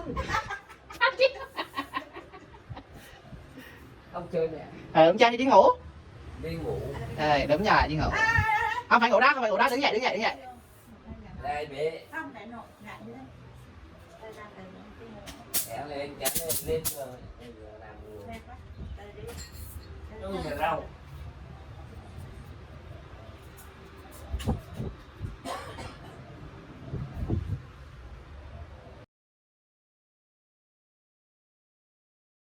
Tạ thấy hò luôn. Rồi cô ý là nghe ngày nào cũng nghe kiểu là đọc loa phường mà có ai mất thì người ta đặt lên Có vậy luôn. sao lại đặt lên? Ý là nói là kiểu thông báo là xã. Con nhà chơi nha. Dạ. Ý là thông báo là xã có bao nhiêu người mất này nọ. Cô mà nghe quá trời luôn mà cứ còn vào cho nên nhà con. Cái là con cũng sợ mà xong rồi cái người ta cũng có đi thử mũi kiểu Đấy. đúng rồi cô, vì lúc con về cái con không có làm giấy, không có làm gì làm chú á cô. Không ai biết con ở đó hết rồi luôn. Con có thể tự hào là trong nguyên một cái đoạn mà bị cách ly đó cô không bị thử mũi lần nào. Tại vì cái gì cô? Tại vì người ta đi thử 7-8 giờ sáng đó cô. Con còn ngủ. Con cứ nằm cho nó cái con đắp hình lên con ngủ cái cái chưa ba con hoặc anh hai con đi thử vậy con mới nghe là có chọt mũi như vậy hả? Có lần nào con chích xong là con cũng bị sốt hết cô. Con chích được mấy mũi à? Con chích 3 mũi, 2 mũi đầu con chích Moderna, mũi cuối con chích Pfizer. Giống con Giang chích mấy mũi? Chích 3 mũi luôn. Ủa bên sinh giống dạ, dạ bên sinh cũng chích 3 mũi đấy hả? Dạ. Bên sinh làm lẹ hơn. Nhưng mà con nghe ở nước ngoài là sợ chích. Đó là ở bên Tây cô. Đúng rồi. Dạ. Bên Mỹ mấy chị trò kêu cô là đừng có chích nhiều. Thì bên đó tụi nó suy diễn là chích vaccine là một cách để chính quyền kiểm soát người dân cái kiểu xong rồi gắn chip hay gì cái kiểu sao không có gì vậy? Không phải, tại vì biểu chích nó cũng ảnh hưởng. Mà mình không biết là có ảnh hưởng hay không. Tại vì vaccine thường là mấy chị kêu là vaccine là phải 5-7 năm. Dạ đúng rồi. Thử nghiệm thì mới được, còn này mình bị cái tình trạng này quá nhanh. Thì cái này cũng có, thì lúc đó là tại vì cái mà Moderna với Pfizer thì nó lại là cái bản chất của vaccine nó là kiểu vật chất di truyền đó cô. Thì người ta sợ là nó gây đột biến, như là nó có thể gây đột biến trong người mình thì nó dẫn tới như là ung thư hoặc là có thể là bị vô sinh. Thì người ta lo cái đó. Thì nhưng mà thực sự thì cái đó là kiểu người ta cũng, cái đó là người ta khuyến cáo với lại một số kiểu mà còn trẻ như tụi con á, thì người ta nói là cái có người ta sợ là bị vô sinh hoặc là ảnh hưởng tới cái lứa sau sinh sản sau này. Nhưng mà nếu mà người lớn tuổi mà sau ấy rồi thì cũng không sao. Dạ. Thì lúc đó cũng có nói là vaccine Việt Nam, thì lúc đó là Việt Nam làm là nano covid đó cô. Thì có là làm vaccine là bằng kháng thể, là có nghĩa là đầu tiên thì nó sẽ không có gây đột biến nhiều. Lúc đó tụi con cũng có đợi cái đó. Lúc đó con cũng định là con đi thực tập ở trong cái đó rồi con làm vaccine này nọ luôn, nhưng mà tại vì theo đợi hoài cái kiểu dịch quá cũng lên không được, lên mà bị bắt ở đó luôn. Bye bye nè. Bye bye. Bye bye nè. Nhìn anh cười anh chụp hình cho con đẹp kìa. Con xích ra. Chụp ra. Là mổ thành công rồi đó cô, xong cái chiều cái là được qua hết hồi sức tích cực luôn, được lên phòng thường là chỉ bị đợi ra viện thôi. Cái ăn chuối, cái nghẹn. Hả? Vậy hả? Chết luôn. Nghe chuối mà chết á hả? Dạ. Gì? Vậy lắm cô, con nói là ăn chuối nguy hiểm quá, chuối nguy hiểm. Gì ghê? Gì ghê vậy? Kiểu nhịn xuống con nhìn mặt tụi nó kiểu con không hiểu, tụi nó không hiểu chỗ nào con biết để nó ấy chứ. Kiểu vậy online nó không khác nào. Thế cho tới lúc mà cho làm bài đó nó làm không được. Thật là đáng sợ trò. Đúng luôn á cô, kiểu giống kiểu lâu lâu cái mình nghĩ kiểu bây giờ mình im lặng chắc cô cũng bỏ qua mình thôi. Nhưng mà giảng viên trường con kiểu cũng có mấy người là kiểu bỏ qua, nhưng mà kiểu có mấy thầy cô mà nghiêm á cô, kêu tên mà không trả lời vắng buổi học, vắng 3 buổi là cấm thi luôn. Thế là tôi nói sợ. Cái cũng có bữa con bực quá cái con ở trên đại học có vụ cấm thi. dạ. Cái là con cũng bực quá, con nói là giờ trả lời không? Không trả lời đúng không? Không trả lời chị kích ra nhưng mà chị vẫn thu tiền mỗi ngày. Mình học chiêu lắm cái đó. Suy biết cuộc đời nhẹ nhàng thanh thản, có lúc nào tâm hồn mình cũng phơi phới, đúng không Giang? Nếu như cô gặp đúng khách hàng con sẽ nói vậy. Tại vì bây giờ con bắt đầu con đi làm, nhưng mà trong cái quá trình con đi làm con đừng nghĩ những cái chuyện mà mình làm để mình kiếm tiền để mình vừa làm hàng. Và bây giờ người ta có yêu cầu con nó cách nó khó khăn lên, nó tỉ mỉ, nó chi tiết một cái gì đó, nhưng mà khi con làm xong con hoàn thành một cái công trình nghệ thuật, con coi đó nghệ thuật con sẽ thấy con vui, con bỏ hết được cái bực bội kia đi. Cái chuyện là chuyện nhỏ, bây giờ ông càng đòi hỏi tôi cao phải không, cô càng đòi hỏi tôi cao, tôi cố gắng con hoàn thành. Mình làm cái tay nghề mình luôn, đó là cái mà để cho mình đi dạy được ở Yên. Chứ con thấy không, trước những học trò, ví dụ như học trò như con hay thầy cô cũng dễ điên lắm, nhưng mà phải dạy được con này, phải dạy được con này để làm sao cho nó viết được bài văn, trời ơi nó sung sướng. Bởi giờ đã dạy tụi con cũng cực, nhưng mà có mỗi lần mà dạy mà đọc bài văn của mấy đứa này nè, chứ đừng đọc bài văn của con, đọc bài văn của thằng Giang á thì có cô ở đó con ít viết thôi mà cô. Ý là con thấy Yên viết cũng được, chỉ là Yên không biết thôi. Nhưng mà khi mà mình nghĩ đến cái niềm vui, để mình nghĩ đến cái là mình chiến thắng thì mình mới có động lực để mình làm việc. Chứ là làm việc mình cứ nghĩ đến tiền hay mình nghĩ đến áp lực, mà như công việc của con vậy thôi. Anh thấy không, ví dụ chỗ con nghiên cứu ra con nói y như được phê ma túy á, thế nó thành công nó sướng gì đâu mà nó sướng. Cho nên là đi làm là bây giờ ở hên là tụi con cũng không có nghĩ đến cái vật chất nhiều, con không phải lo nhiều, thì đó đã là một cái phần mà sung sướng, hạnh phúc, may mắn cho mình rồi. Mà cô vẫn thích đi bên nghệ thuật hơn. Hồi đó cô cứ kêu mấy đứa học văn á, tụi con nhớ không? Cô nói nếu mà cô ép con học văn á thì tụi con nói là cái môn của cô. Cho nên là cô dục một trò học. Nhưng mà nhất là con gái mà đi theo bên xã hội, bên nghệ thuật là con sướng, ăn ngon mặc đẹp nha, làm biên tập viên đài truyền hình rồi kia, sung sướng. Đi tìm hiểu cũng ngon được, đi tìm hiểu. Khi con viết chuyện hay là cái gì, con nhẹ hơn là con ngồi đấy như mấy con chua. Làm riết khùng. Nhưng mà đúng là con, nếu mà con có con hay là con có cháu, con cũng sẽ không khuyên là mấy đứa con gái này đi làm theo khoa học, tại vì làm cực lắm mà nó căng cái đầu. Đúng rồi cô, kiểu nó làm cho mình bị khô con người luôn, con thấy không? Mà thật ra như vậy số không có liệu tốt hoài luôn, nên là kiểu cũng mệt.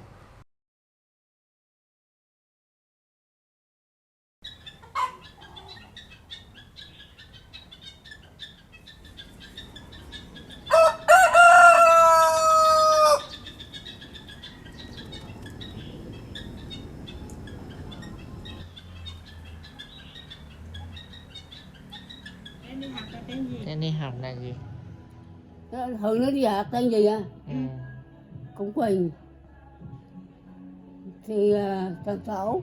Thảo gì? Cái gì? Tên Giang. Giang hả?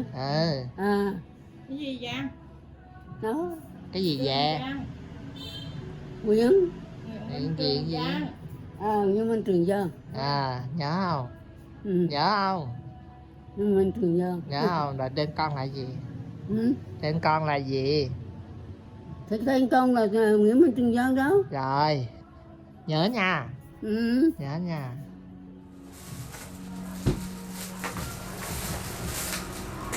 Giờ tại đây. Giờ tại đây. Cái gì? Giờ tại ở nhà đây. Có làm gì đâu. Không. Còn đọc sách không? Còn đọc sách không? Đọc sách chứ. Còn đọc báo không? Có. Sách báo rồi mà. Có làm gì đâu, không được sách đọc báo. Anh cũng đi đâu chơi không? Muốn đi mà đi mình không ba mẹ không cho đi đâu. Nhưng mà bà muốn đi đâu chơi? Nghĩ là giờ nếu mà đi được thì bà muốn đi đâu chơi? Biết đi đâu, nhiều thứ đi chỗ đây lắm mà. Bây giờ yếu rồi ba đi đâu rồi ba. Cái gì mà bà muốn đi nhất luôn á? Ba nó không có đi.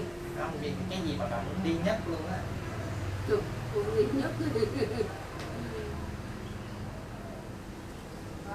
Không có hả? Đi đâu? Cũng đi nước ngoài. Đi nước nào? Trong nước thì bà đi hết. Rồi đi đòn. Đi hết rồi. Đi đòn đó. Làm cái tỉnh nào mà không đi. Bà đi tới đâu? Tỉnh nào cũng đi về Nam. Tỉnh nào là tỉnh nào? Đi coi như là Thiên Thơ Nguyên á, thì bà đây bà hết đi đó lâu hơn. Rồi về Hà Nội. Đừng có cũng nói đi. Tại vì bà đi hết năm 4 tỉnh thành.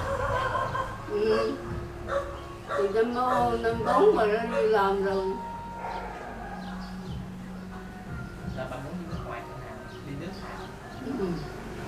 Bây giờ đi nước ngoài. Thì bà muốn đi nước nào? Cũng đi nhưng mà Nhưng mà giờ có hỏi nếu mà bà được đi thì bà đi đi bớt tại sao đi khác? Tại sao đi khác? mà không cho đi rồi. Nhưng mà tại sao lại đi Pháp? Thì giờ giả sử như ba cho đi con muốn hỏi là tại sao bạn muốn đi Pháp? Thì muốn đi cho biết cái nước Pháp thì Mà tại sao lại là nước Pháp, không phải nước khác, không phải là nước Mỹ, hay là nước Úc, hay là nước Anh, hay là Trung Quốc? Thì mình cứ lâu lâu có thì giờ đi hết. Thì con muốn hỏi là tại sao lại là nước Pháp, tại sao lại là nước Cũng không biết nữa, cứ nói đi, được đi chiếu nữa chứ. Mà ba mẹ không có cho đi một mình đâu. Ba mình đưa đi mà không đi nữa. Ba mình không cho dẫn đi nữa. Không đi tốn tiền. phải không? Tại là ba không cho lại thì tốn tiền không? Hay là sợ bà yếu? Bà yếu. Thì sao bà không đi chỗ khác? Bà yếu thì ba mới được đi trong nước thôi. Nếu mà trong nước thì bà muốn đi đâu nhất bây giờ? Trong nước ở chỗ nào là không đi được. Nhưng mà trong nước bây giờ bà muốn đi đâu nhất bây giờ? Bây giờ về nhà, về quê. Về quê đúng không? Nó không cho đi. Ba mẹ không cho đi. Bà nói với ba đi rồi ba cho đi. Bà phải nói với ba mới cho đi. Chứ sao không nói mà tại vì ba đi, ba không có cho bà đi một mình mà ba phải dẫn bà đi. Thì đúng rồi. Làm sao mà bà đi một mình được? Mà nhà không có nhưng mà bà phải nói là bà phải nói ba cho bà đi về quê thì bà mới cho đi được. Thì vậy. Vậy. Nó vừa đầu nó đã tháng 5 ngày đi nè. Mà rồi sao? Lần thân sao ba mẹ làm thân ba mẹ không cho làm thân. Rồi sao? Phải làm thân không hay là tại bà có biết là nó đang có dịch diễn ra? Bà có biết là đang có dịch diễn ra không? Dịch trên gì? Không phải dịch tả, dịch gì? Dịch trên gì bà biết không? Đường tiêu hóa. Không phải dịch đường tiêu hóa. Dịch gì bà biết không? Không. Không hả? Tại vì dịch nên không có đi được á, dịch tên là Covid. Covid. Dịch Covid là bị gì? Trong đó cũng có tiêu hóa đó. Không có tiêu hóa. Dịch Covid là bị gì? Là tiêu... Không có tiêu hóa. Hô hấp. Hô hấp là bị về gì? Hô hấp là viêm khí quản, viêm phổi. Viêm não. Thì tại vì bị như vậy á nên mới không đi được. Tại vì nguyên cả cái trái đất này, nguyên cả cái thế giới này ai nước nào này có.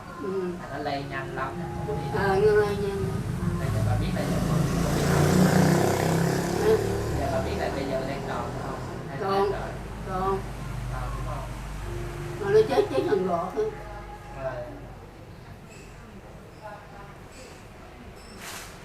Tại vì vậy nên mới không đi được. Chứ không phải là ba làm không hay gì cả. Bây giờ nó bớt rồi nè. Bây giờ bà hỏi lại ba thử coi. Mình đi cho ngoài của tâm ở nhà. Ba ở nhà cũng đâu làm gì đâu. Bà ở nhà cũng không làm gì hết. Giờ bà sắp yếu rồi, bà biết vậy thì sao bà không về quê một lần nữa cho nó đã. Nó lại tháng 5 này đi nè. Tháng 5 nào? Tháng 5 này. Bây giờ là tháng 5 rồi bà ơi, bây giờ là cuối tháng 5 rồi. Ra tháng 7 rồi. Không, bây giờ là tháng 5. Bây giờ là tháng 5. Bà phải nói với ba mới cho bà đi được. Tao bảo bà bây giờ chỉ về gần nữa chứ thôi. Đúng rồi, thì bà phải nói với ba là cho bà mới đi được. Cái bữa nay lớn rồi bệnh xuống rồi không đi được. Rồi. Thì bà phải nói với ba. Nói đạt không phải nói đặt gì hết, bà phải nói với ba là tao muốn về quê. Xong rồi nói đàng hoàng, nói cho tỉnh táo vào, chứ không phải nói tùm lum theo kiểu như là chị giờ tao đi về quê liền. Ai mà đi liền được? Đi liền được. Phải chuẩn bị. Ok đi thì là bà đi thì ba cũng đi. Đúng rồi. Đưa bà đi. Thì mẹ ở nhà có một mình. Thì có sao đâu. Thì có sao đâu, chủ đích là phải bà để bà về quê mà. Mục đích là để bà về quê mà. Bà còn nhớ quê bà đâu à? Trời, không nhớ quê mình trời. Bình Dương, mình Sơn, Quảng Ngãi. Chỗ nào? Nhớ không? Sơn Quảng Ngãi. Chỗ nào gần chỗ nào nhớ không? Sở Bình Dương. Gần chỗ nào nhớ không? Ở thôn Chọn á. Thôn gì? Thôn Đông Yên. Tại bà mới nói thôn gì á? Tại bà mới nói thôn gì đó. Thôn Đông Yên đó. À, thôn Đông Yên, xã Bình Dương, Bình Sơn. Quảng Ngãi đúng không? Rồi. Ông nhớ đường về nhà không? Bên bên sông.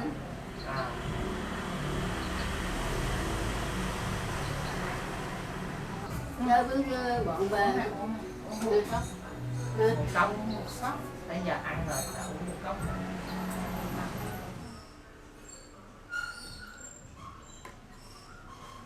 Rồi uống cái nữa hết nè. Thêm lần nữa hết nè.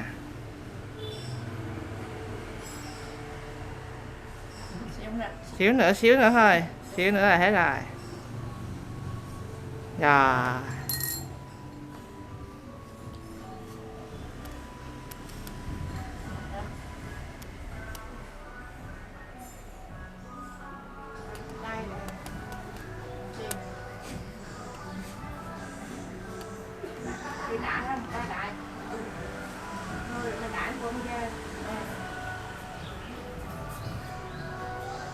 Đã ăn no chưa? Ăn no chưa? No quá. Nó đứng nằm. Ngồi dậy. Ngồi dậy cho nó tiêu hóa.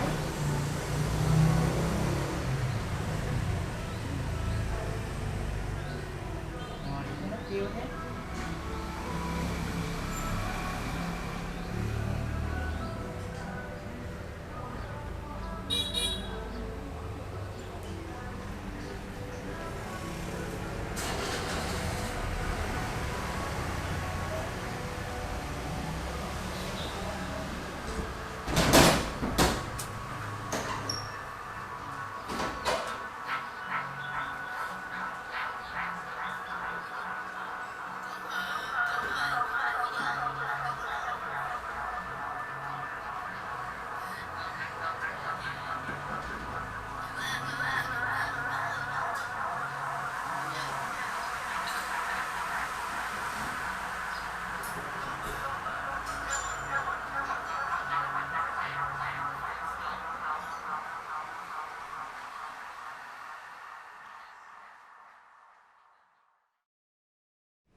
Welcome to Singapore, ladies and gentlemen. We are pleased to announce that we have arrived early, 5 minutes ahead of schedule. The local time is 20 minutes past 8 in the evening. Please remain seated with your seatbelt fastened until the fasten seatbelt signs are turned off. It is important that you do not stand up until advice is given by the crew. Please check that you have not left anything behind on your seat or in your seat pocket. Thank you for flying with Scoot, a member of Radio Alliance.